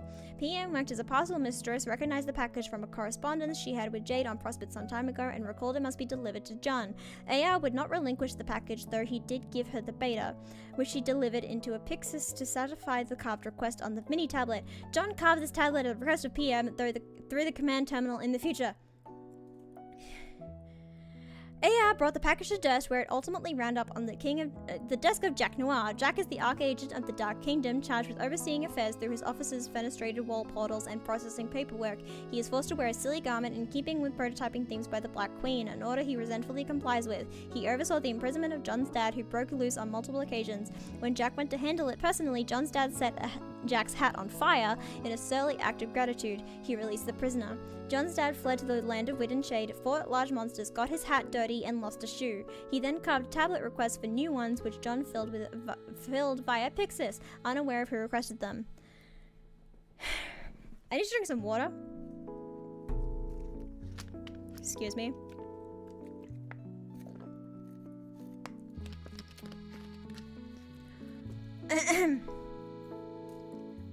PM followed AR to Durst in hopes of retrieving the package. After wandering around, she encountered the Black Queen on her throne. Both the Light and Dark Kingdoms each have a king and a queen. The queen sit on a throne on Prospect and Durst, respectively, ruling the planet. The kings command armies on the battlefield located at the center of Skya. The queen takes on the attributes supplied by the prototyping due to the four-orbed ring she wears. When the ring is removed, the queen is restored to normal. PM showed the BQ a parking ticket she was pretending to deliver. The BQ directed her to Jack's office where the ticket should be filed. PM met Jack and asked for the package. Jack proposed a deal and gave her a black regisword. If she would kill the White Queen and the White King and bring him their crowns, he would give her the package. She accepted with little alternative. She then visited the WQ on Prospect and explained the situation, with no intention of carrying out Jack's mission. The WQ, understanding the futility of the situation and the need to recover the package, abdicated and gave PM her crown and her ring. PM was instructed to go find the White King, retrieve his crown, and receive further instruction on what to do with the ring to protect it. WQ would then eventually exile herself to post-apocalyptic Earth. On post-apocalyptic Earth, after AR fired on WV and PM from the ruins, he spotted WV's pumpkin, which WV had earlier purified from Jade's house. He recognized the carving of Beck's silhouette on the pumpkin. Fearful of it, he surrendered. The three exiles soon became friends over a campfire and shared rations. WV and AR built Exile Town out of cans, mailboxes, and bullets. PM operated WV's station terminal to submit commands to John as he explored the land of Wind and Shade.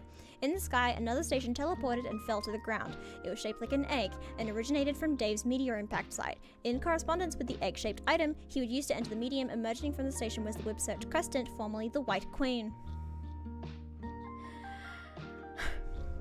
AR and WV sought to impress WQ by crafting a crown for her out of a mailbox. She refused the distinction, instead giving it to PM, who had successfully completed her mission to deliver Jade's package to John in the distant past. The means by which she went about this have yet to be seen. John entered the land of wind and shade, Loas, by having Rose build up his house onto the first gate, fighting through imps and ogres with his powerful new alchemized weapons. Alright, the alchemized weapons are pretty cool. Look at him go.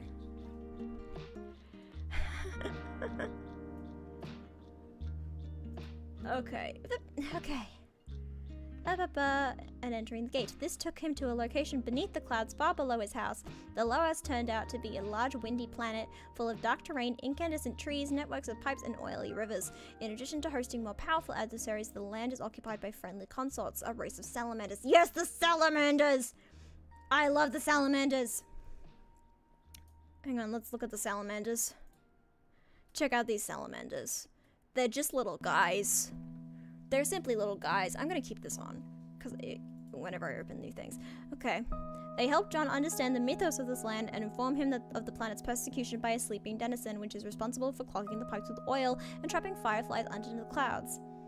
Each planet has a sleeping denizen, which the players must first wake and then kill in the course of their journey through the 7 gates. Rose's planet, the land of light and rain, Lola, is a multicolored ocean planet with white sandy islands and pink ruins, and has a denizen responsible for killing all life in the water. Right, what does it look like? Yeah, it's pretty cool. I like all the lands. I think they're neat. Okay. Dave's planet, the land of heat and clockwork, Lohak, is a lava planet covered in industrial steel frame structures and turning gears, and has a denizen of yet unknown qualities. Also, isn't this whole thing like ripe for making like OCs and like your own fan works? Like, it's so easily customizable. Like, all you gotta do is make your own little land of blank and draw some little fan art and draw some little characters. There's such easy guidelines to how to design a character. It's like made for fan works. I made so many Homestuck OCs. We all made so many Homestuck OCs. Okay.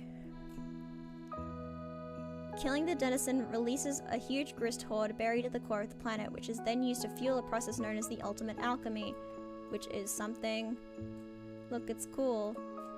Yeah, here's the pestillo. Examine the gate. Look at these little guys. Schwink. Okay. Along the way, the kids are meant to learn about their destined roles in this quest as the Heir of Breath, John, the Seer of Light, Rose, the Knight of Time, Dave, and the Witch of Space, Jade. Over the course of their quest, the Dark Kingdom will inevitably defeat the Light Kingdom. The Black King and Queen will take control and initiate the Reckoning. This affects a belt of meteors called the Veil, which orbits far from Skya between the 4 planets and Durs, and is host to various lab facilities used by the kingdoms. The Reckoning causes the meteors to descend on Skya, ultimately destroying it unless the Black King and Queen can be defeated in time. Skya, however, buys time by opening defense portals to catch many of the meteors, redirecting them elsewhere in space and time.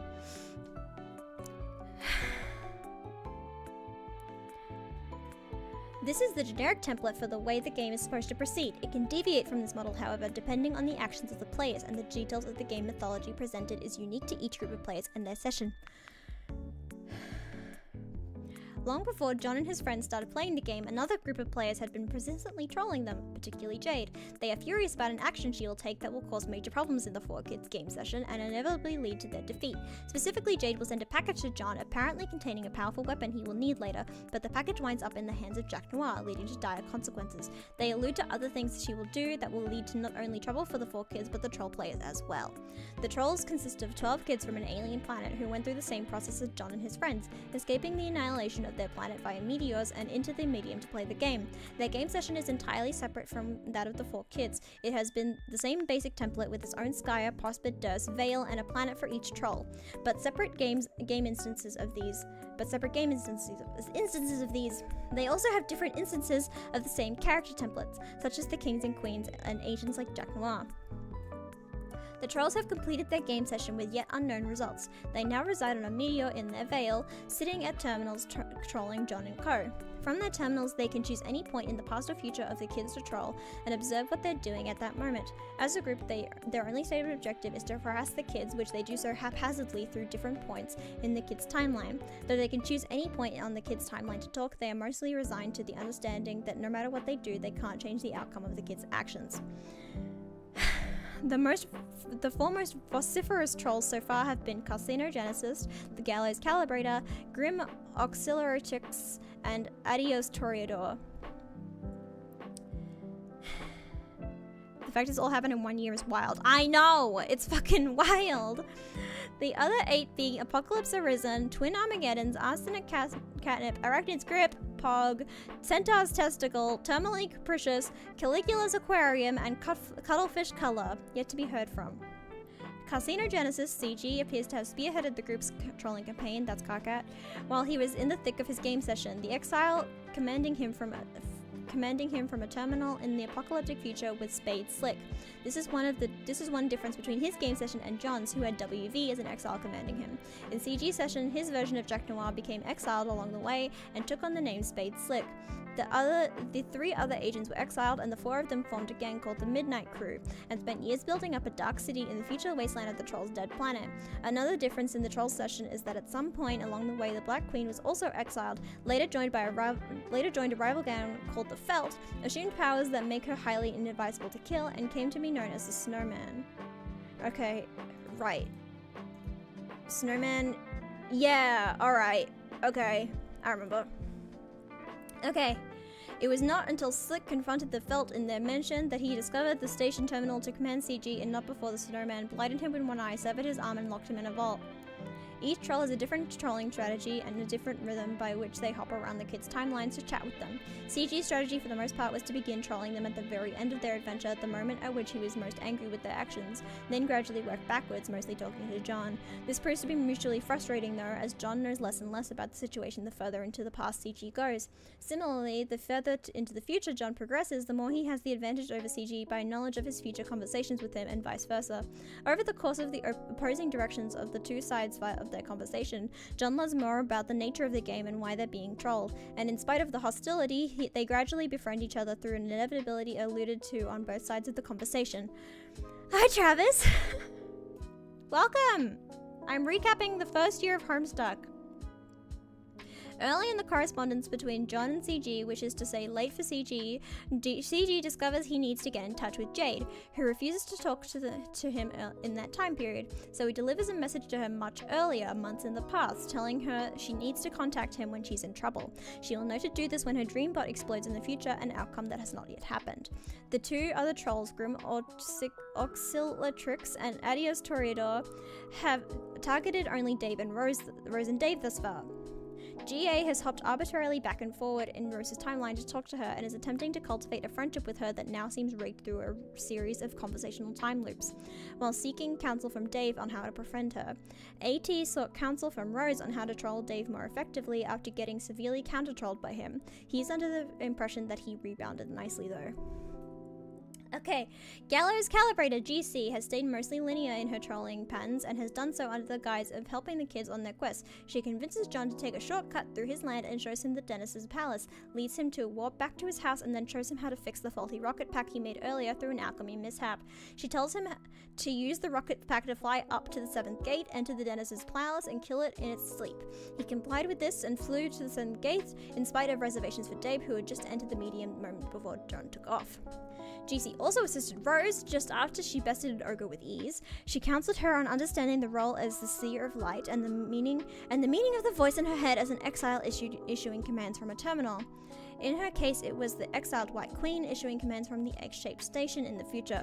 Since Dave is Rose's server player, the terminal station from Dave's impact site issues commands to Rose, just as the station at Rose's site, which WV found, issues commands to John, her client player.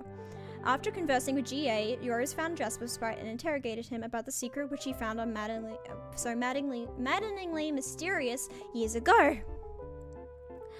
He explained the elements of the mythos of her land and how she had learned to play the rain to produce the musical analog of a genetic code to reintroduce life into the ocean. Of course she had to do that. Why wouldn't she have to do that? In response to her question about this secret, he simply replied, "Meow." She mistook this for more nonsense, but it was in fact the secret he told her years ago. This four-letter sequence, MEOW, unlocked a genetic code in her subconscious, which she would spend years scrolling on her wall using these letters in place of the typically used GCAT letters, while completely oblivious to the scrollings and their meaning, just as John was. As Jasper said, she would understand their meaning when her dream self wakes up. Rose's dream self lives in a tower on the moon of Durst. Dave's dream self lives on the same moon in the other tower. It was suggested by Rose's future self, who was fully awake in the tower, that Dave had already been awake in his tower all along without realizing it. This was suggested in a conversation she had in the future with Dave. It was an alternative future and timeline not meant to be. This future timeline came about by this series of events. Dave was able to enter the medium by connecting with Jade as his server player. Jade got copies of the game from the Frog Ruins after she delivered John's package to her past self. She snuck into the ruins while Beck was asleep and retrieved the game from a Lotus time capsule which had been ticking down for millions of years. The game was Dave's copy from the future, the same one that had fell out the window and impaled with the impaled crow. Once she got to the game, the time capsule started ticking down again, set to expire 413 years later. When the exiles are there, she drops some items in the ruins, leaving them there for AR to find. Leaving her base jammed into the elevator. Beck then found her there, took her back to her room, and grounded her there for the rest of the evening. She quickly helped Dave set up the game, upgrading his alchemimeter heavily and crafting the special item he needed to enter the medium, a red egg, which needed to be incubated and hatched to activate. She prototyped his kernel sprite with the impaled crow, which would affect the enemies later, including the Black Queen. The sprite built a nest on top of his apartment's antenna tower and stole the egg to incubate it for hours. A very large meteor was soon bearing down on his city. Dave then entered the medium through a series of unseen events. Jade was asleep, thus forbidden by Dave from interacting with the environment at all. Jade complied for fear of retribution. Dave was faced with the crow sprite, which remained to be suggesting that he prototyped it again with the remains of his little cow. Dave consulted with John on this, who was about to rocket up to the 7th gate. John had no advice and proceeded up through the gate against better judgment. Dave prototyped the sprite with Lil Cal. John entered the palace, presumably found the denizen, and was easily killed by it, as was the intent of GC's trick on him. This meant John could not establish a connection with Jade to rescue her from the looming meteor, and Dave and Rose lost contact with her, presuming her dead. Dave and Rose then spent the next 4 months in the medium, advancing as far as they could to collect information before Dave decided to travel back in time to change events. Dave used his timetables to go back to the moment he was about to prototype with Cal. Both he and his past self strongly urged John not to go through the gate. John was reluctant at first but soon reconsidered, and flew down beneath the clouds. Future Dave then gave present Dave all of his advanced gear and prototyped the crow sprite with himself to make Dave sprite, serving as his own guide from the future. Before going back in time, Future Dave convinced Future Rose to go to sleep. He suggested her dream self would be unaltered by the timeline shift, and in her dream state, she would remember the events from the future. When Dave went back, Rose's future dream self assumed the position of Rose's present dream self. Rose fell asleep, and on Durst's moon, she instantly woke up. She then saw all the genetic scrollings she did in meow letters and understood their meaning.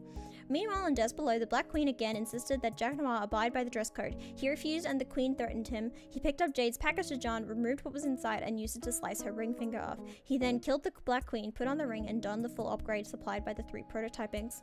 He then became Jaxper's Noir Crow, which is a name I just made up now. And then after that, you started watching me type this ridiculous study I photoshopped for myself with my cool horse painting propped up in the background.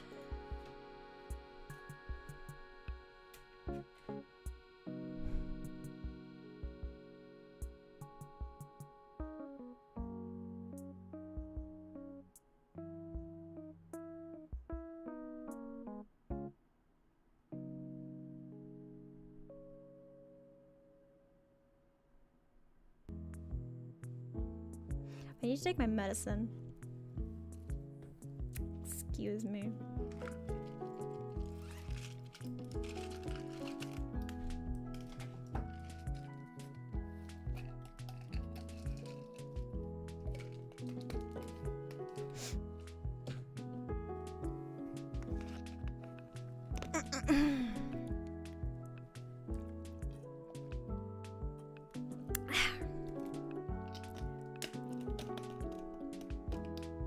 That was the first year of Homestuck.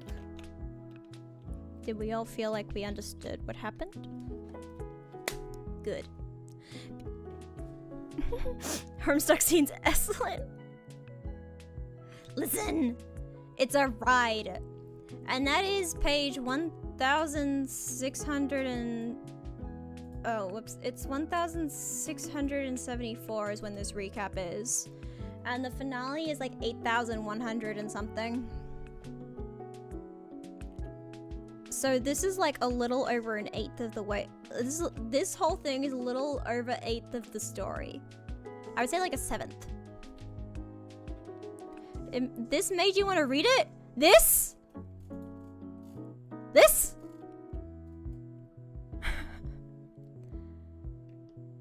Homestuck is insane.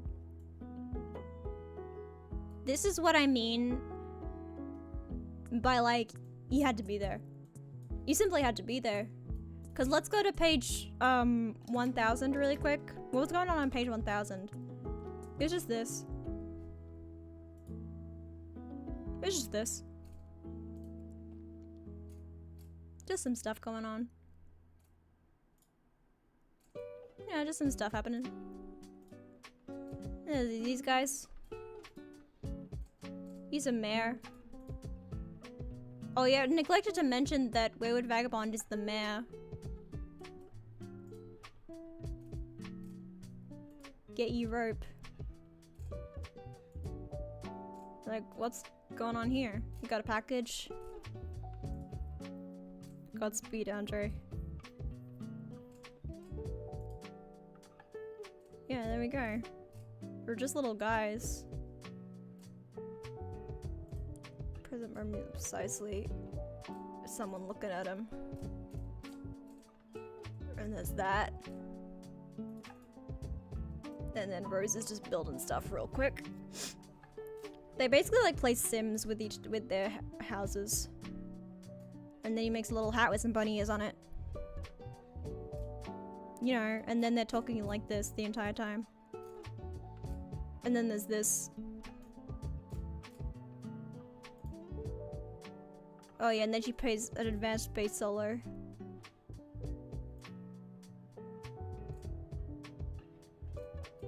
Yeah, and then she's just hanging out. This is what Prospect looks like. There's a Dreambot hanging out.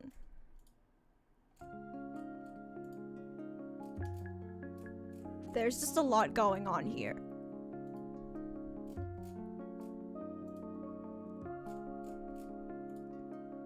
Just eat the letter.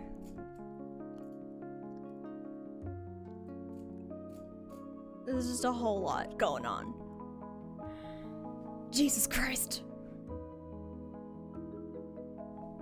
I'm gonna open MS Paint. Fuck it. Do I have MS Paint on here? I should. I don't have MS Paint on here. What the fuck? Okay, there we go. Oh, my tablet's not set up. I need to set up my tablet. Excuse me for one moment. Let's reach over here.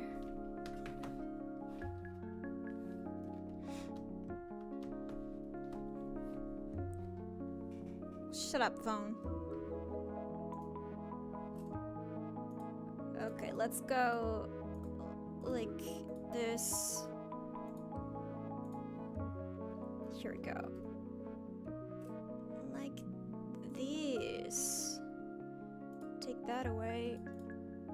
Like so.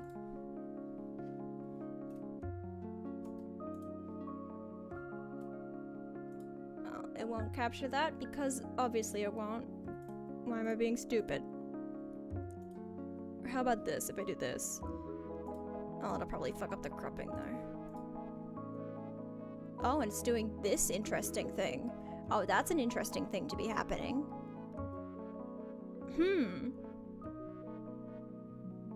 That's a very interesting thing to be happening. Okay. Alright. I'm gonna go over here for a second. Don't worry about that. Everything's fine. Probably. Okay, I had to do it like that. Okay. Weird. I'm not gonna worry about it, actually. Whatever just happened, I'm not gonna worry about it, actually. Okay, back over here. Where's my glove? Can I just drag this to be bigger? There we go. There's my glove. Okay.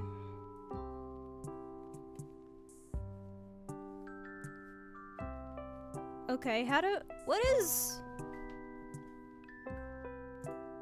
Jade look like? Give me some Jade reference, please. Because I like drawing Jade. This was actually a thing I would do often, is I would draw Homestuck characters in MS Paint. There was just something about drawing Homestuck in MS Paint that felt good. It's like it's like the comic was originally made in MS Paint or something. That's what MSPA stands for. It stands for MS Paint Adventures. It was a whole thing. Where's my thing going? Okay. Right, she has a little space thing. She looks like that. Right, she has multiple different shirts. She has different shirts. Oh, and she has the little dress. She has the cute little dress. What's that dress? What's the name of that dress? She's got the little black dress. That's cute. It's that one. It's so cute. Okay, her different dresses. She has the... Right. Oh, she has the squiddle jacket and the squiddle sneaks. I remember. Oh my gosh, she has so many cool dresses. I forgot that this comic has like fashion. This comic has like kind of dope fashion, not gonna lie. Her fucking dead shuffle dress is everything. Can I get this? It won't show up because it's kind of like, it's black so you can't really see it. It sucks. But it's kind of dope. I don't want to draw it right now, but that's kind of sick. I forgot about the fashion, damn. No, but this dress, this is the dress. It's kind of dope. It's like black with, it's like neon green and black, and she's got fun shoes. It's like an evening gown. I haven't drawn in MS Paint in so long. How do I do it? Is that straight line a problem with my tablet, or is it just MS Paint? A question for the ages. I do it slowly, it's okay. I think it's just if you go too fast in MS Paint, it makes little jaggy lines. Okay, let's try. Wait. If I remember how to do things in MS Paint, you use a different color for things.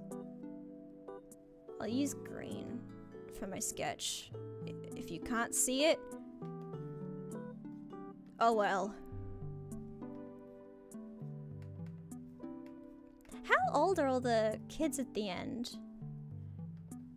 Cause like time passes in the comic. I think, are they like 18 by the end of the comic? Cause they start off as 13. They're 16 at the end of the comic, okay.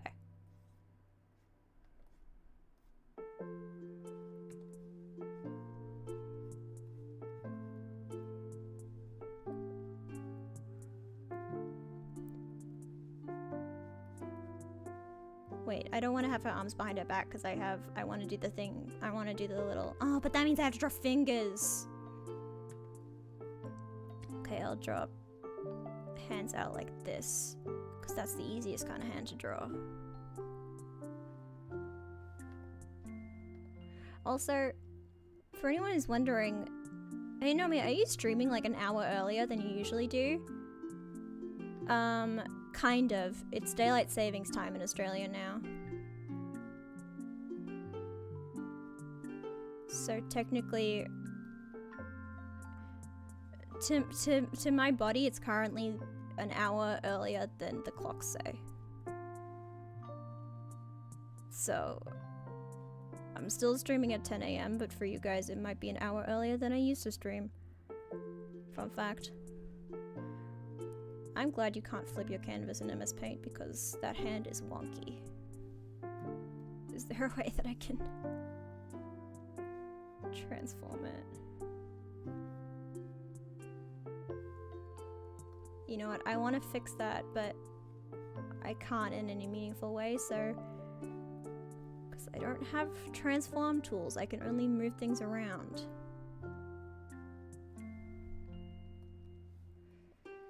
It's 10:06 over here.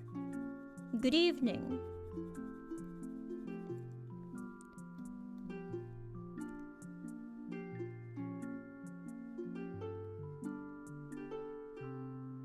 You listening to me read a summary of the first year of Homestuck at 10 p.m? Jesus. I'm gonna have weird dreams.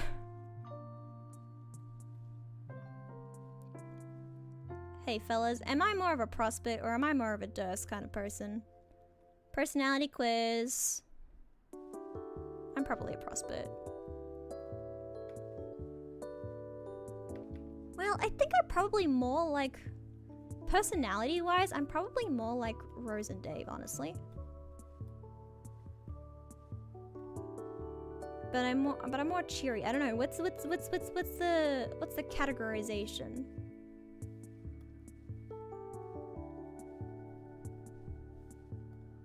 I would have said Durst. Okay.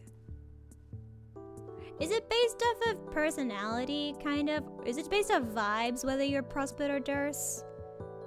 Or is it more in-depth than that? I think it might just be vibes, whether you're Prospect or Durst.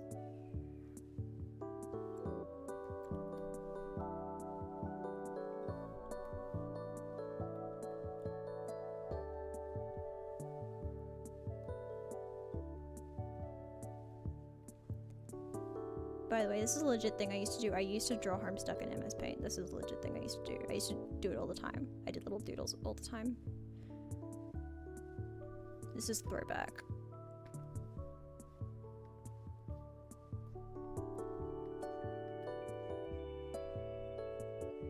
Alright, Prospect does quiz for the Homestuck game, and one of the questions was, do you struggle with executive function?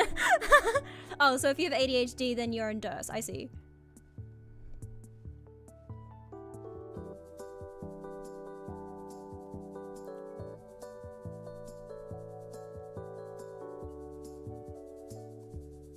I feel like Rose gets stuff done, though. Or am I just a... No, she gets stuff done.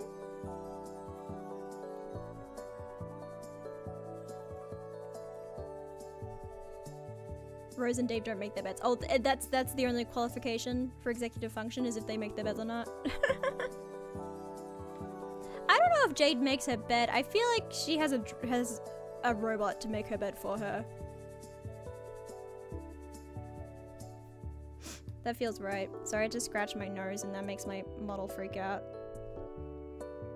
If I scratch my nose, my model screams. But I can't help it. I got an itchy nose. What am I supposed to do?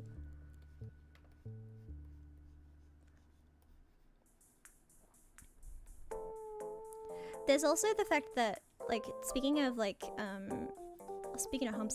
part of the reason Homestuck got so popular in fanworks is actually because the characters are very, like, minimal and you can add stuff to them in ways that feel like everyone can have their own headcanons about every single character, like, appearance.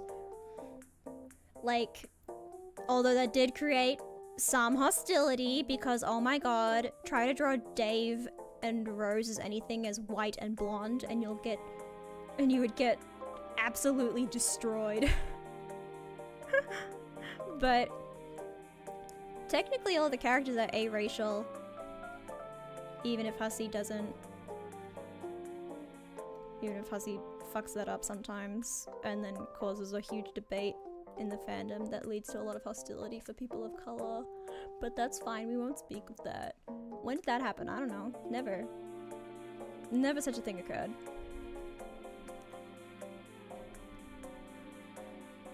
But I always imagined Jade as being like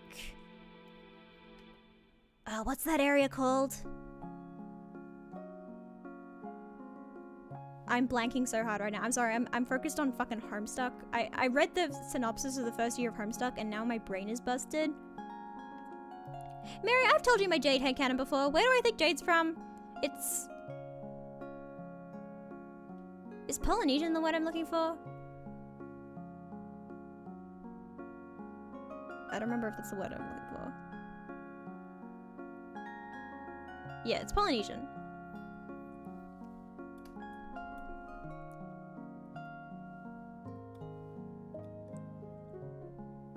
I don't know specifically where I headcanon as Jade as being from, like where I headcanon her island being, but I've always imagined her having darker skin.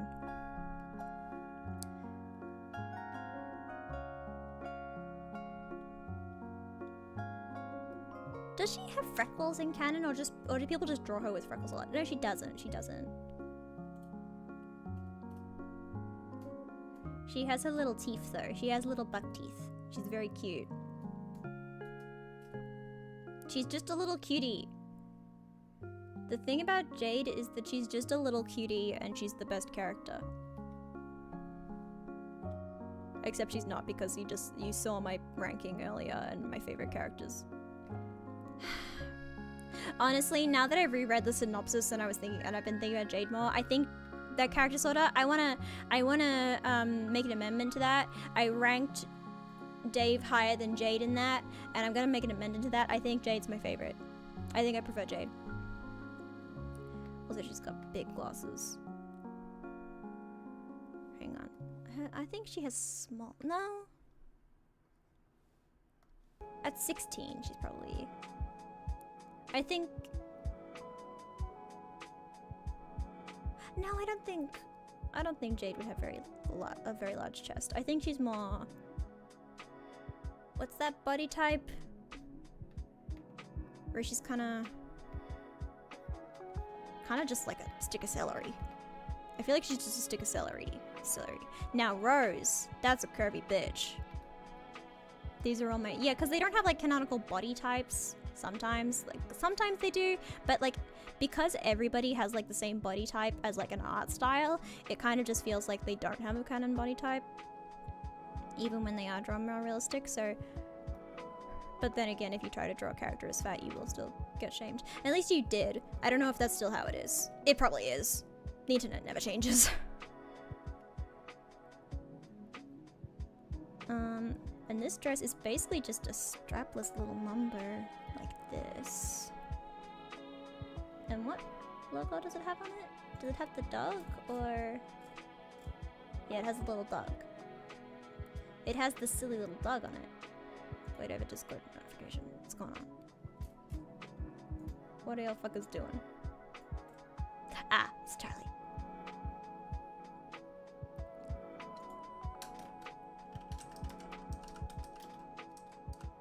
Hang on, I gotta do something.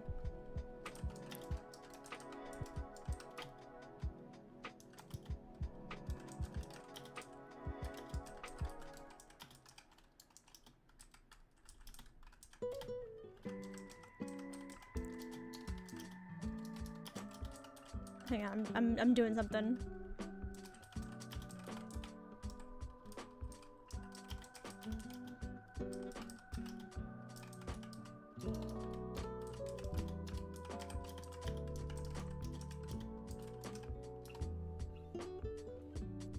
Okay. Back to the game. She has... Yeah, every character in Homestuck has, like, small eyes. But Jade's got cute little eyelashes.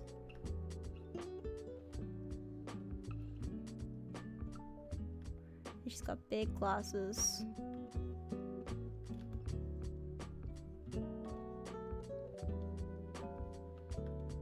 Just draw them comically large.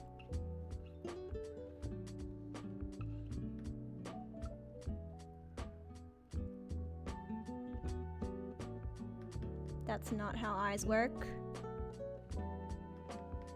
I drew them far to the side. That's what's going wrong here. I tried to draw that as if she was facing to the side, but I drew her more facing head on. Why did I do that? Draw the nose first, dumb bitch. Give her a big smile where she goes like... little teeth.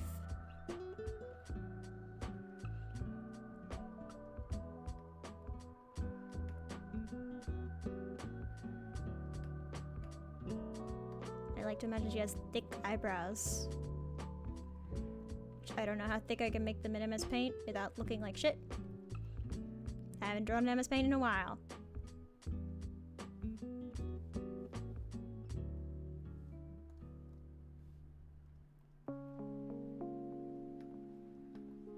And now let's try the glosses again.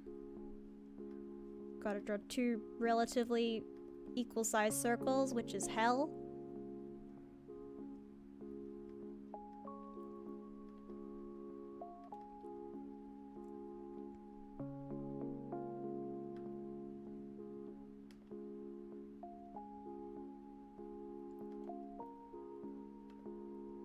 Okay. Okay. This is something. Something's occurring. Art. Oh my god.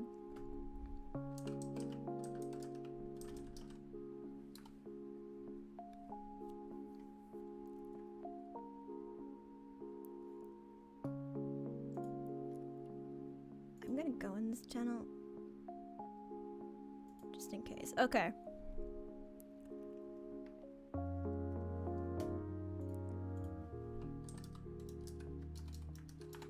Okay. There we go. Oh, okay, Mary.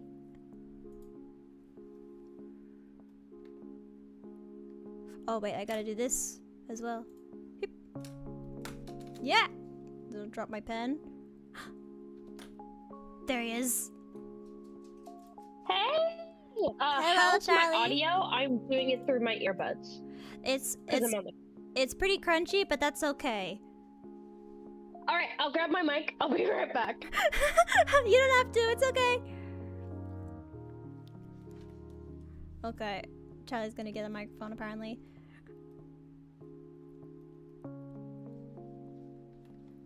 Oh, and I'll do the thing that I always forget to fucking do, Jesus Christ. Which is do this. That. There we go. And she has the flicky hair that goes like this or something. It's like flat on top, and then it's like shrimp. Like so.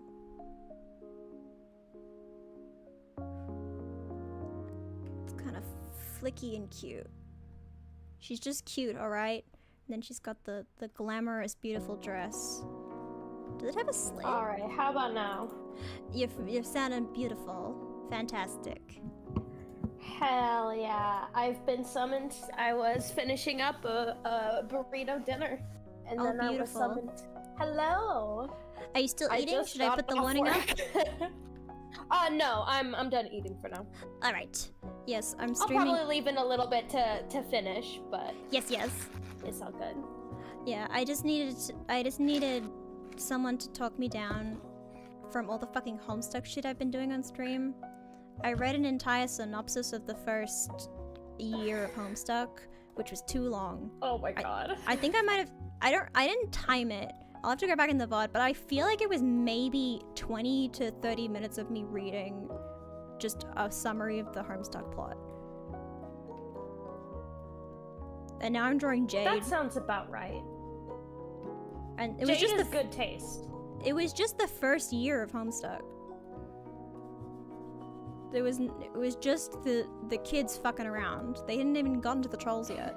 There wasn't even a plot yet. There was a plot. Oh, you think there was? Oh, there was a plot happening. It's been literal years, honestly. Not quite a decade, but getting there since I read Homestuck. Homestuck was 2009. I got into it like 20.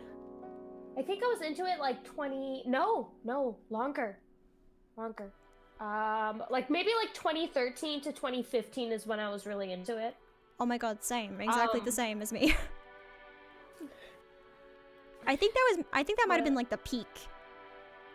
Yes. And then all of the really long hiatuses hit, and I lost interest because I started watching JoJo.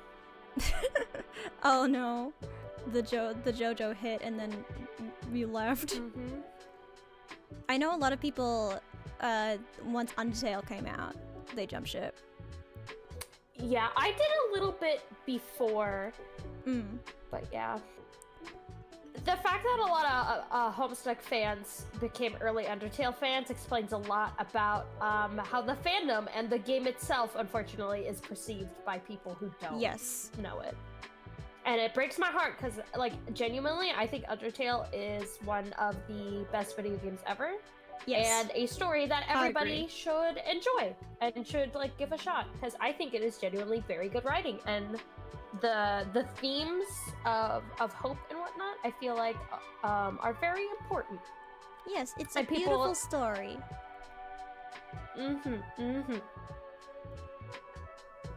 A beautiful and sincere story ruined by a fandom? Never. That would never happen. I don't know if that's what happened to Homestuck though. Yeah, I know,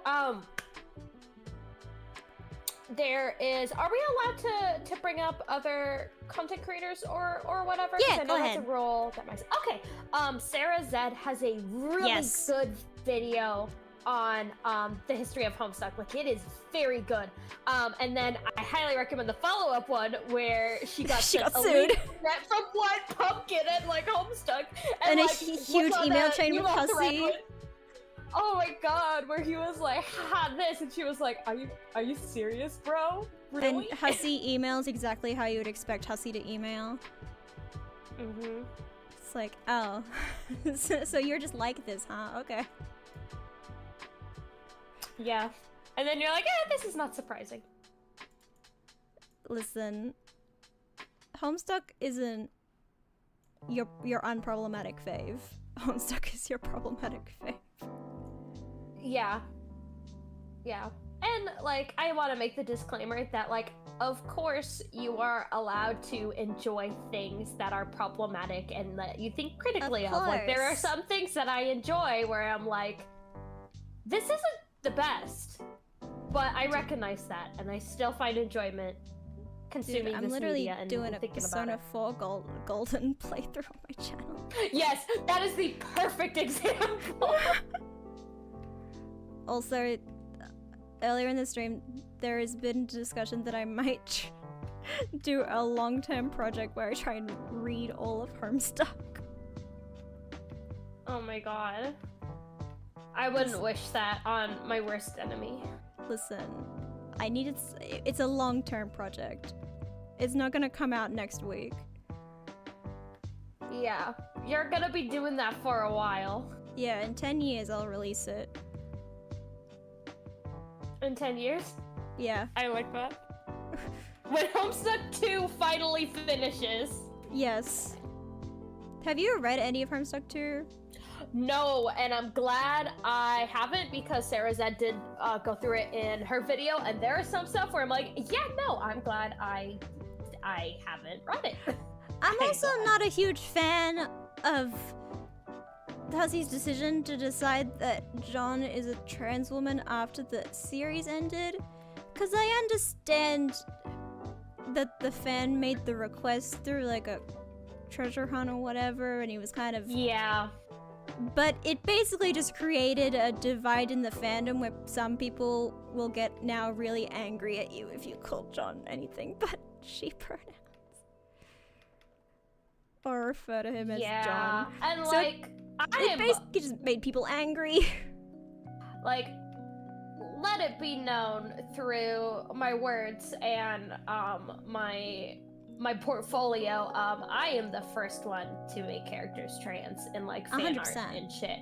And like, that is one of those instances where I'm like, I don't think it's a good idea. Just because like, it's like...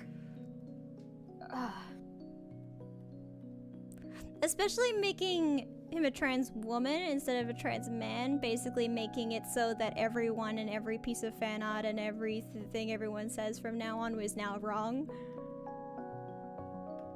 Yeah. It basically... And I feel like... it's just... I know he did it because of, like, yeah, the treasure hunt and the fan request, but it feels more like pandering than actual good representation. Yeah, it feels like Dumbledore's gay now.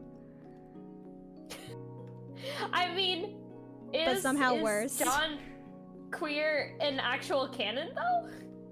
I mean, that's the difference. Dumbledore, you don't see anything. John is, like, every character in Homestuck is queer in canon, let's be real. Yeah.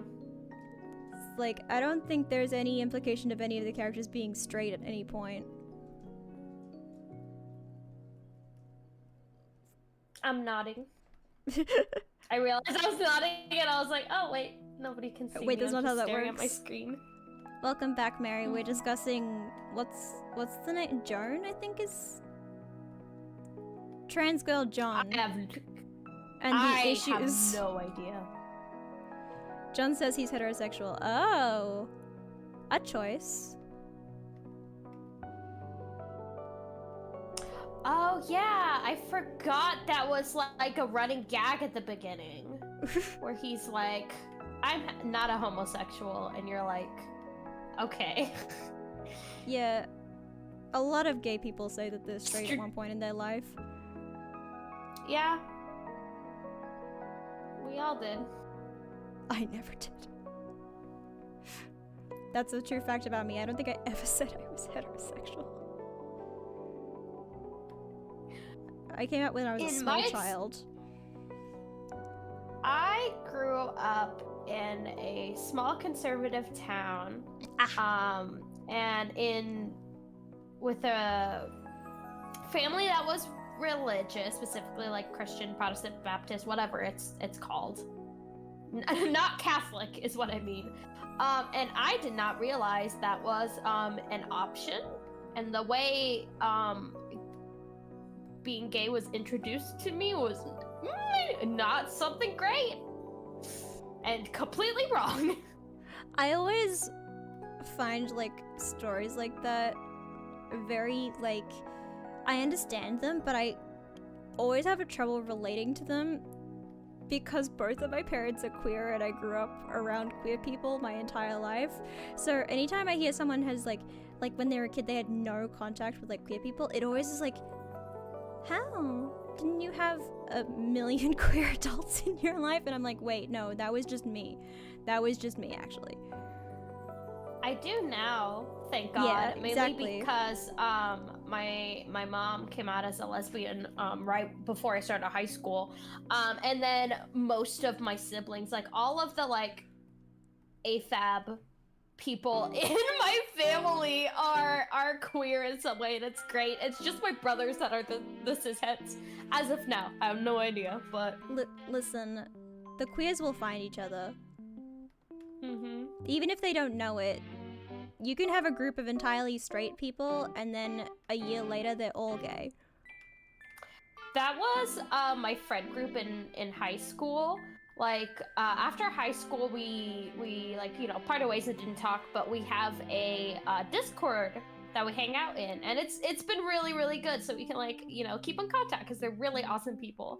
But like before the Discord was up, someone posted on Twitter, because we all followed each other there, of being like, wow, I can't believe like I thought I was straight in high school, and all of us like were just replying like, oh my god, all of us turned out so gay. All of us so are gay great. now. Dude, Mhm. I once one of the biggest shocks of my life was finding one of my like primary school best friends on Tinder and being like, oh, so this is what you have your preferences set to. That's great. Interesting to discover. I've never and like when I say this, don't think I'm young. I've just been in a committed relationship since high school, but I've never even been on like Tinder or Grindr or anything. I have no idea what those apps even look like. Listen, I do it mostly to set up my little profile because it's fun. Sometimes you just want to set up your little profile and then you talk to like 2 people and then you never meet up because you're lesbians and lesbians don't talk to each other. That sounds right. Listen. When I was It's if I'm making the first move, you know it's bad. Lesbians don't know how to do it. They sit in their little corner and it's like, I bet another lesbian will come up and approach me, and they won't, because they're also lesbians. And they won't come up and approach you. When me and Winnie first got together, like we got together like right before we graduated high school. And this was before both of us had transition, and I was using the label lesbian because I didn't realize I was a boy yet. Yes. But I remember like we got really close, and I remember when I started getting those feelings, I was like, oh my god, I have to, like, I know it's mutual because we were sending like heart and star emojis to each other when we said goodnight. But I remember thinking like, oh my gosh, I have to be the one to ask Winnie out because, you know, pre-transition, she thinks I'm a lesbian. Yes. And so she won't ask me out. It's like, fuck shit. And then I did, and I was really nervous. And apparently Winnie had like been trying to ask me out like for a month, but every time she was about to, like one of the teachers would like walk around the corner and be like, oh, hi guys. Oh, you really had a little like, you know, in a rom-com when they're about to kiss and they get called away. You had that. Yeah.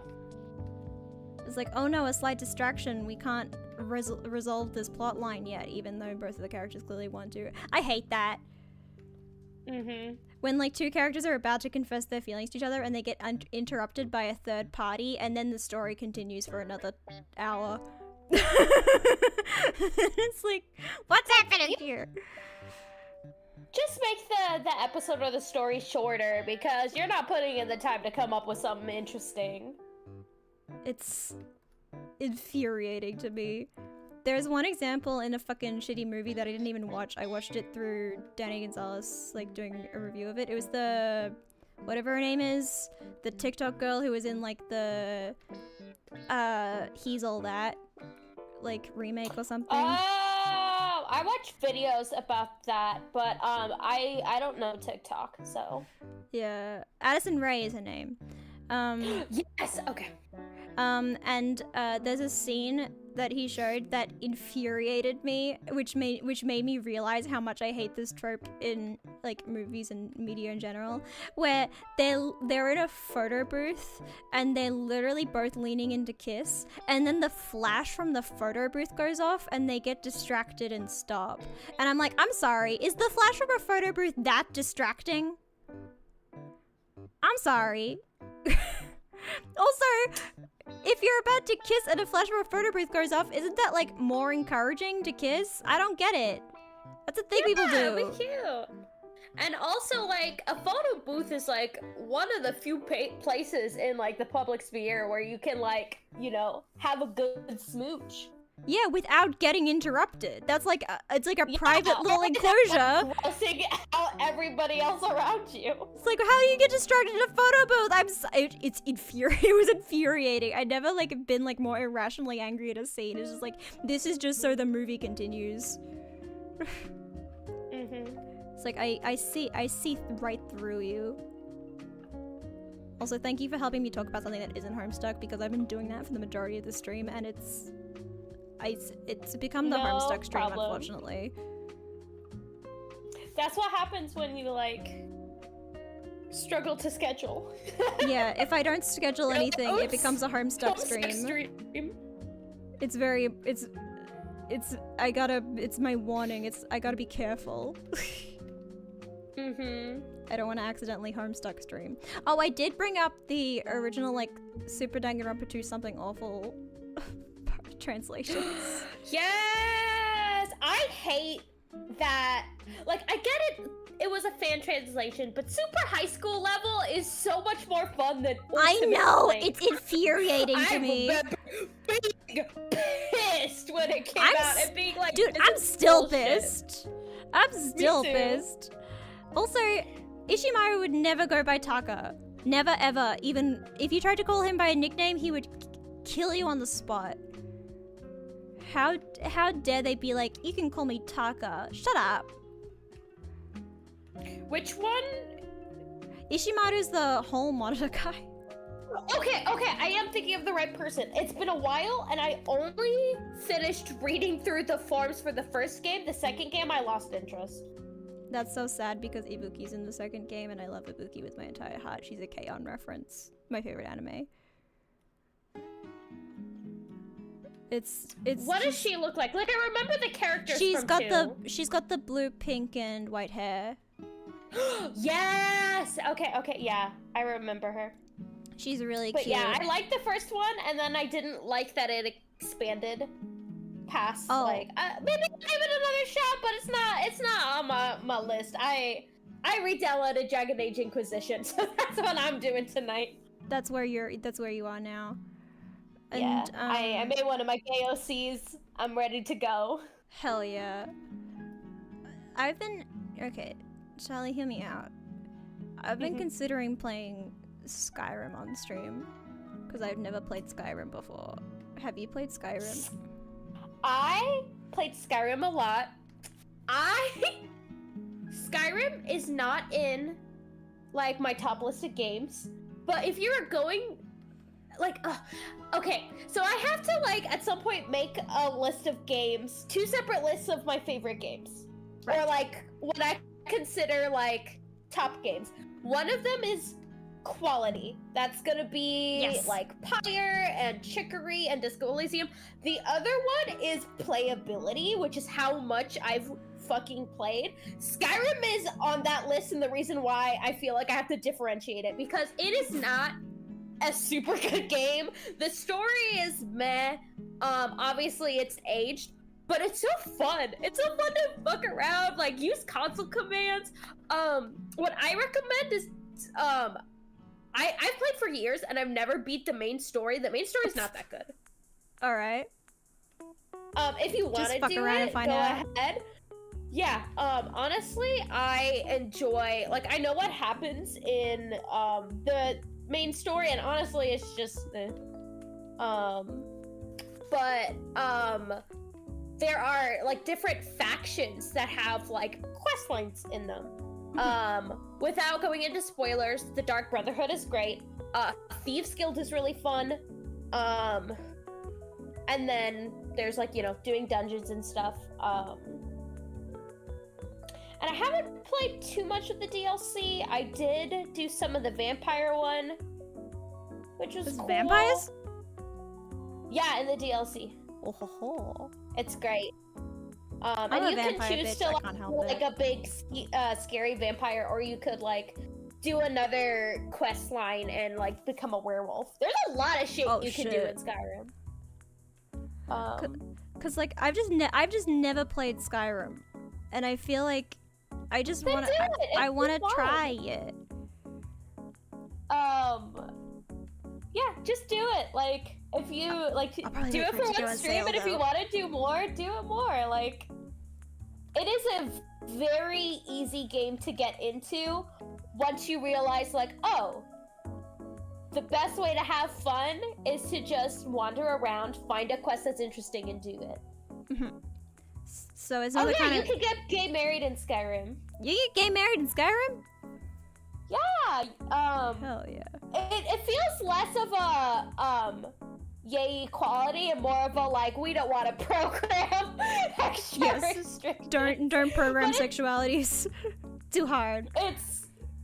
It's still really cool. You can own multiple houses, which is, you can build your house from the ground up if you have the Homestead DLC. You can own horses. You can get a dog. Can you pet the dog? You can adopt kids. No. You think you they will pet, have, like, you Skyrim can't pet the has, dog? like, a petting animation? The fuck? This was like, what? 2010, 2011? Petting the dog was not trendy yet. It's still, come on. They're still, like, releasing Skyrim content to this day. Yeah. Gotta add a pet the dog update, come on. No, they're just gonna update graphics and charge you $1 million when there's, like, free mods that can do it better. It's just sometimes I just see people. You know what made me want to play Skyrim? Have you seen those videos of the unemployment surveys? The guy who does the unemployment surveys. I saw the one where he reviewed the restaurants in Skyrim. Yes, the restaurants. Yes, I watched that while cooking one day, and it was such a good vibe. It was great. Yeah. He also has one where he has a woodworker friend of his come on and review the woodworking in Skyrim. That's really good. And it's like, my favorite is like this bridge where they just look at it and they're like, what are those nails connecting these beams to? Yeah. It's just like, you just look at it and you're like, they're not connecting to fucking anything, dude. They're just going through. I guess they're decorative. What's so messed up is I'm gonna play Dragon Age tonight, and I'm very excited. It has been a good couple years since I played, and I guess they just gave me the deluxe edition because I had the game for so long, which made me really happy, so I have DLC. But now that we're talking about Skyrim, I'm like, fuck, I really want to play Skyrim. Is Skyrim just single player? Playing. Is Skyrim just single player? Okay. Would you like to multiplayer? Would you like to guide me through Skyrim, perhaps? Even if you can't play with me? Yeah, I would love to if I am able to. Just let me know like an idea for days, and I'll look at my schedule because I'm scheduled pretty far in advance, like dude, 2 to 3 weeks. My schedule is literally. Listen, I don't have a job outside of this. You think I stream 4 days a week with my disability and I have a job?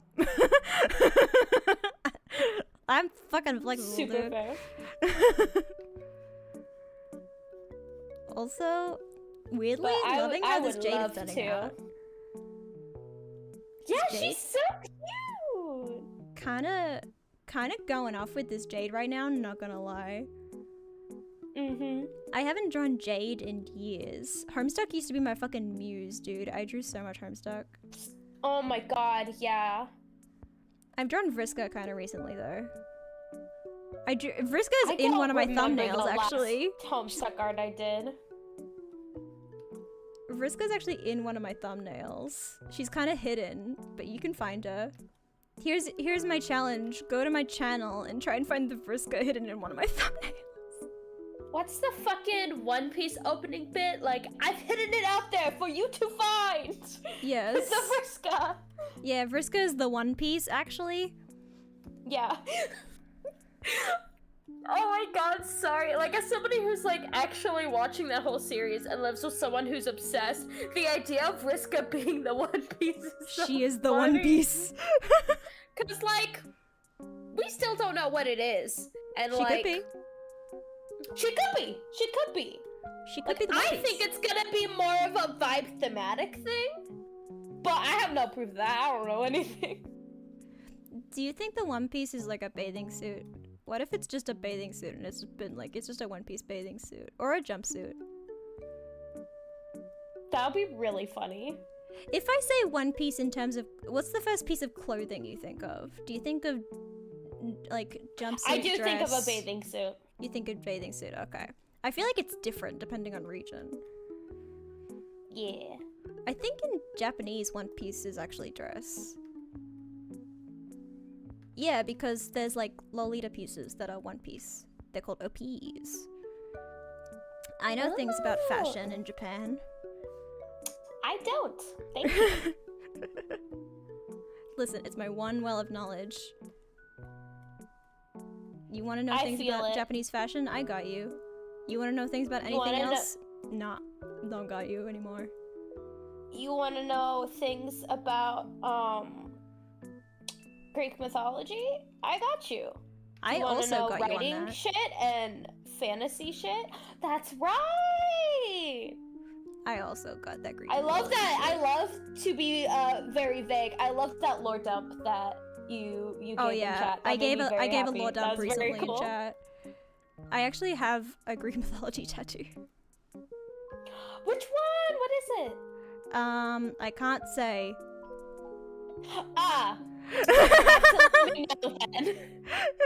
You know. I have an idea of what it is. Is it the thing? Yeah, it's the thing from the story. It's the That's thing. really cute. That's really cute. I love that though. That's really good. Like, oh shit! That makes Oh no! me smile. I love that. Finally, I have someone who knows enough about Greek mythology for me to be able to be as vague as that. I was being like, is it the thing? Yup, it's a thing. Yeah, I've always loved Greek mythology. I actually got into Greek mythology before I started reading Percy Jackson, which I feel like is very rare for like Yeah. a lot of people I know. I also got into Greek mythology, and I've never read Percy Jackson. Percy Jackson is really good.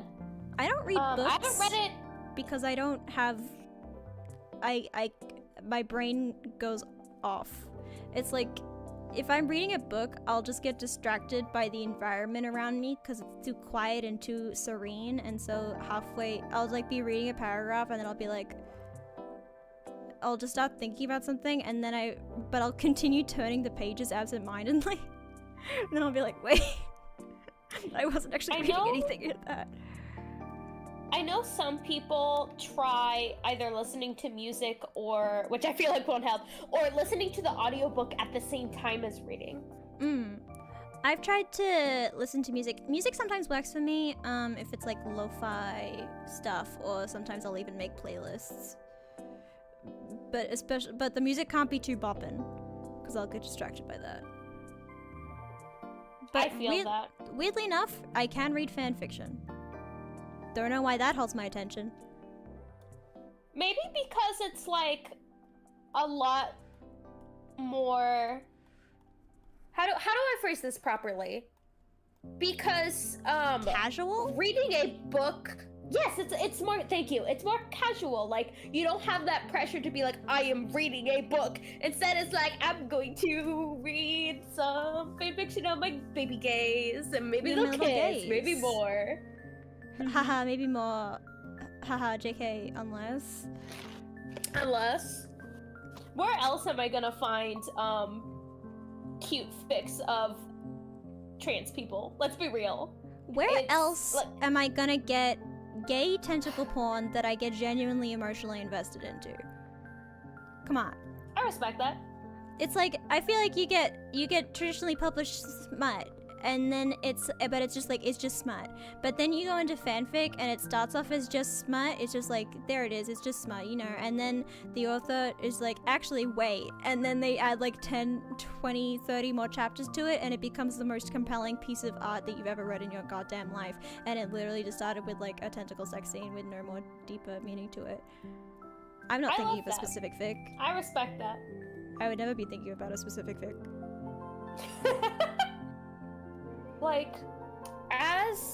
I know there is queer self and trad published books out there. Specifically, I'm thinking of books with trans as protagonists. Yes. Oh my god, speaking of which, read Mary's books, haha. You're right, you're so right. Because I was just about to go into, right now, whenever someone is like, I want to read a trans mask fic, or, book, two people will bring up 2 books, both of which I've read. Two books. And I think that they are good books. I want to make clear, which is the reason why I'm not gonna, mention them by name, because I don't want people to think I'm dissing the books or their authors, because they are good. It was just not really my vibe. Yes. Mainly because it's YA, and YA doesn't resonate with me for the most part. I do prefer a little bit more maturity in my books. I prefer. You know what I prefer? I like the silliness of YA, but it needs to know that it's silly. Yes. I feel like fanfiction doesn't take itself too seriously, and I can enjoy it more because of that. If a book takes itself too seriously, I feel like I can't enjoy it, because if I laugh at it, then I feel like it's a bad book. But if I laugh at a fanfic, I'm like, haha. You know? I agree with that 100%. Whoopsie doopsie. This is the problem of drawing in MS Paint. Is this part. Mm-hmm. Oh, this entire part down here is probably why. It's that. That would make sense. There we go. This is what I wanted. I really like the like scratchy looking green undersketch. I think it adds a really cute vibe. That's actually part of the dress that I'm drawing. This is her dress that's like the evening gown with the green outline. Oh, that's right. So I wanted to sketch I in don't green to give the effect. a whole lot about Homestuck. I filled my brain with other things instead. Dude, Homestuck is so... I was looking for references of Jade, and then I saw this dress, and I was like, wait. I opened the thing, and there's a whole page of like the fandom wiki that's just like Jade Harlow's outfits, and she's like, and I remembered that like Homestuck has fashion.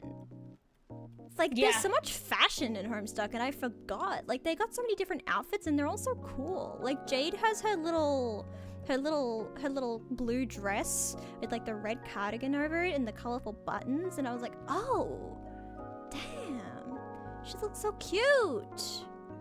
I wanna. No wonder people wanted to cosplay Homestuck all the time. Literally what I was about to say. Like, Homestuck is one of the, like, things that is just so good for cosplayers. Because if you are, like I was, a high schooler with no income, I, like, never got, like, an allowance or whatever. Mm-hmm. Like, you just gotta buy some fabric paint and a wig and paint a symbol on a shirt or get an iron-on transfer, and you're good to go. Yeah, but if you wanted to get more complicated, you could get more complicated.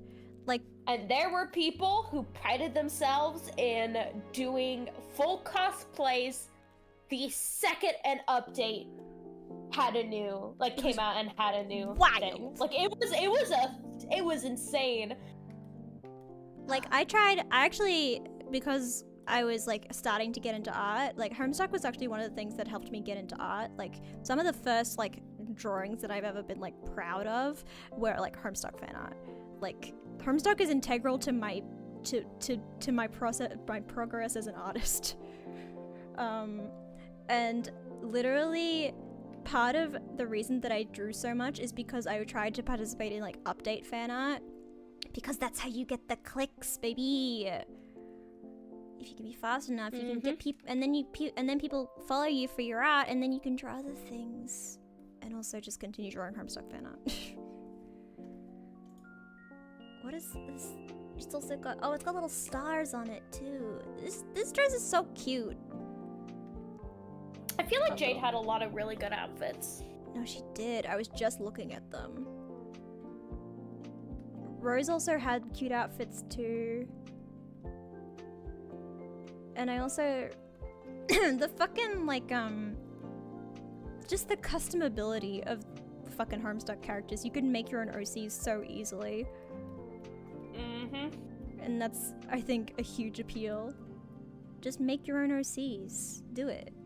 It's, like, designed for OCs. Like, there are even times when Hussey tried to make it difficult for you to cosplay things, and people figured out ways. The trolls are literally... I'm thinking of Jade's belt dress. Oh, Jade's belt dress. There's also the dress that she has... What was it called? The Dead Shuffle dress? Where it's like... Where she's got like a suit up, like a tuxedo blazer and a tie, and then like a skirt that's like all like shredded and weird. And yes, that's the one I'm thinking of. Yes. Like, what the fuck? Why is that so cool? And yeah, and there's the Squiddle jacket and the Squiddle sneaks. That's what they're called. And the dress of Eclectica. Oh my god. Why is it like? Why are they so fashion? They're so fashion. I thought they were supposed to be nerds. They're nerds, but they're also so fashion. But this one, I saw this one, like, when I just Googled Jade. This is the one that made me remember. And I was like, I can draw that. Specifically, I can draw that in MS Paint. And then she's got the little dog. What's the dog look like? It's the weird shaped dog. It's the dog that's shaped like this. And then it's got the two ears up like this. Yeah. The duck that looks like this. Beautiful. The thing about MS Paint is drawing out MS Paint is it's a lot of carving. You put down a little blob and then you carve it into position.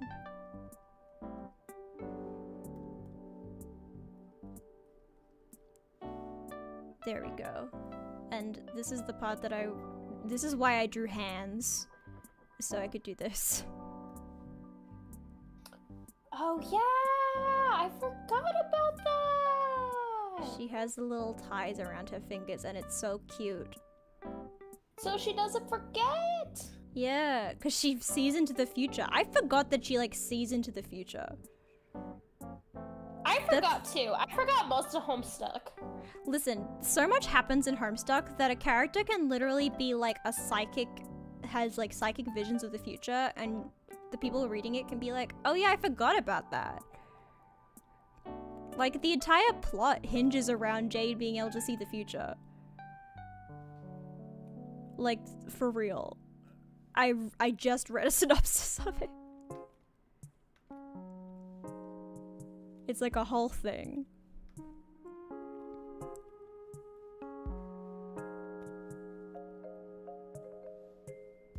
Okay, there we go. Use the green for shading a little bit. Yeah. Like, she's got little buck teeth? She's so cute. That is something that I was thinking about right now that makes me happy. How like some of the characters have like you know, big teeth and stuff, and it wasn't necessarily the butt of any jokes or anything. It was just like, this is just what they look like. Yeah. Also, allowing a female character to have buck teeth and still be like cute, literally revolutionary. You don't think about it at first, but when you think about it, you're like, can you think of another female character that has like the little buck teeth and isn't like the butt of a joke for being like ugly? Like the buck teeth aren't like a signifier for this being like a buck teeth and glasses too. Like Jade just has buck teeth and glasses and she's cute and we all love her. Mm-hmm. Also, Dumpy said it's like that one FMA post that's like, oh, and by the way, Ed fights 2 serial killers, soul bound to a suit of armor like his brother, and then almost died in an explosion. This is a D plot. I disagree. I don't think Full Metal necessarily, or at least Full Metal Brotherhood, which was able to be more refined and better paced, I feel. I don't think it has subplots. I think it just has plots, and everything that seems like it could be a subplot is just a reinforcement of the theme. Because like I just watched like that episode the other day, or at least when like Barry comes in, unless this is someone different, Barry the Chopper, and like that whole episode was to add, you know, conflict with Al specifically, and also make you think more of the themes of like human transmutation and like it's weird saying ethics, but like the ethics of alchemy. That is Full Metal. The ethics of alchemy and using other people for gain, and like the condition of the human soul. I sound so pretentious, but this is what Full Metal is about, and it's so good, and it's handled very well. So I feel like she should have a little border behind her. I don't know what to do. Maybe she's doing jazz hands. She's just doing jazz hands. Maybe she got a little cloud behind her. I don't know. Oh, I know what I should do. She did a fart. I know what to do. I want to do a little one of these. Make it look cute. This is how you make a drawing look cute, alright? Is you just put a square of a color behind it. Specifically light blue. Here's my hack for making any drawing look cute. Taking notes. You put a square of light blue behind it. Step 1. You're right. Yeah. There's more steps, but that's honestly you could end it here.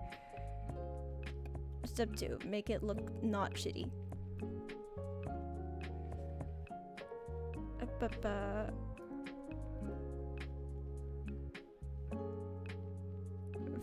Fill in the perhaps.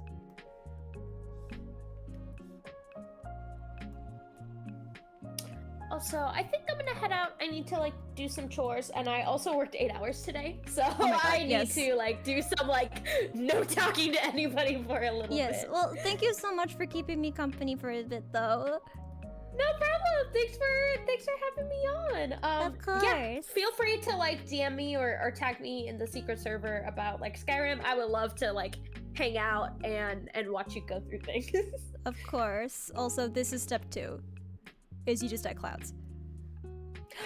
Yeah, no, that's right. That's right. how you make a background look cute on a character. Is you just do a blue background and then you add some clouds and look, they're in a background. And it looks like it's like the suburb theme. Like Yeah. it fits. It fits and makes so much sense. I planned this from the beginning, alright? Yes, you you're think I an didn't- artistic genius, and you have been ever since you do the cat on both sides of the paper. Yeah, Thank you for remembering my autistic journey. It is a little thing you told me that I think is so very charming. Listen, that was the peak of my autistic career, and I don't know if I'll ever come back from it. Whoops. All right. Oh.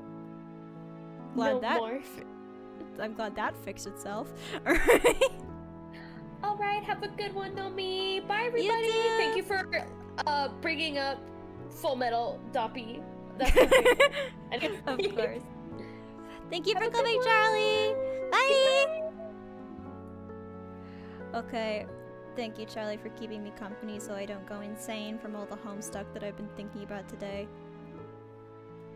Okay, I think it's been like exactly 3 hours, too. Is that cropped well? This feels like it's off. Gotta go. Good night, Travis. It keeps feeling like it's not centered. Why does it keep feeling like it's not centered? Also, how did that white line appear through it? I'm not fixing that. Fuck you. If you want me to fix that, I won't. So leave me alone. How do I... It keeps not looking like it's in the right spot.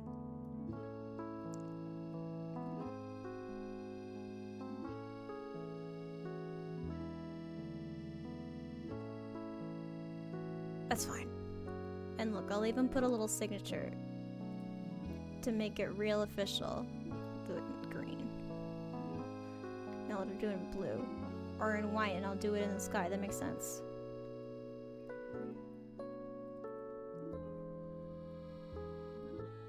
Look, so cute.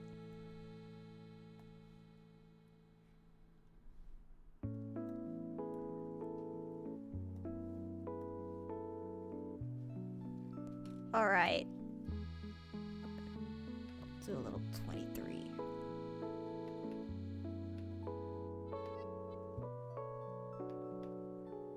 Nope, can't. Just kidding. I won't do that, actually.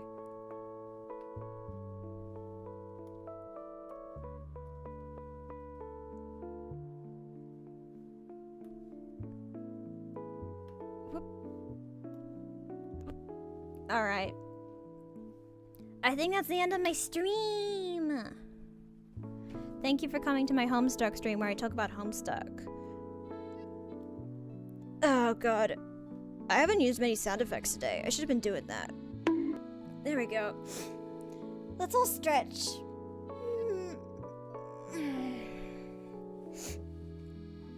Okay. If today's stream made you want to read Homestuck in this the year of our Lord 2023, I don't know how to help you. That's a you problem. Oh my god, why did I just zoom out all the way? Okay, my model's breaking. I need to save this before it gets zooted into the abyss. Put it over here. What's the date? It's the 2nd of October. Thank you for streaming. Of course, Doppy. It's what I do.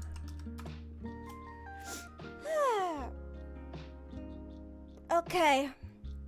I will not see you tomorrow. I will see you the day after tomorrow, right? Yes. I'll see you the day after tomorrow for Angela's Fashion Fever, the continuation.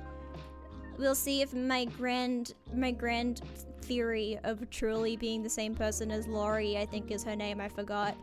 The bitchy one with the short white hair. If that ends up being true, if I make another banger of an outfit, we'll see how it goes. Okay, I will see you the day after tomorrow. It might be an hour earlier for you than usual, I don't know. I'll check when I post the waiting room, just check when it's gonna be, alright? Because it might be at a different time than you were expecting. Okay, I will see you then. Oh, remember to like and subscribe and tell your friends to do so as well. Thank you again to Charlie for coming. Otsunawa. Bye. Wait, I didn't get this set up. Otsunawa. Bye.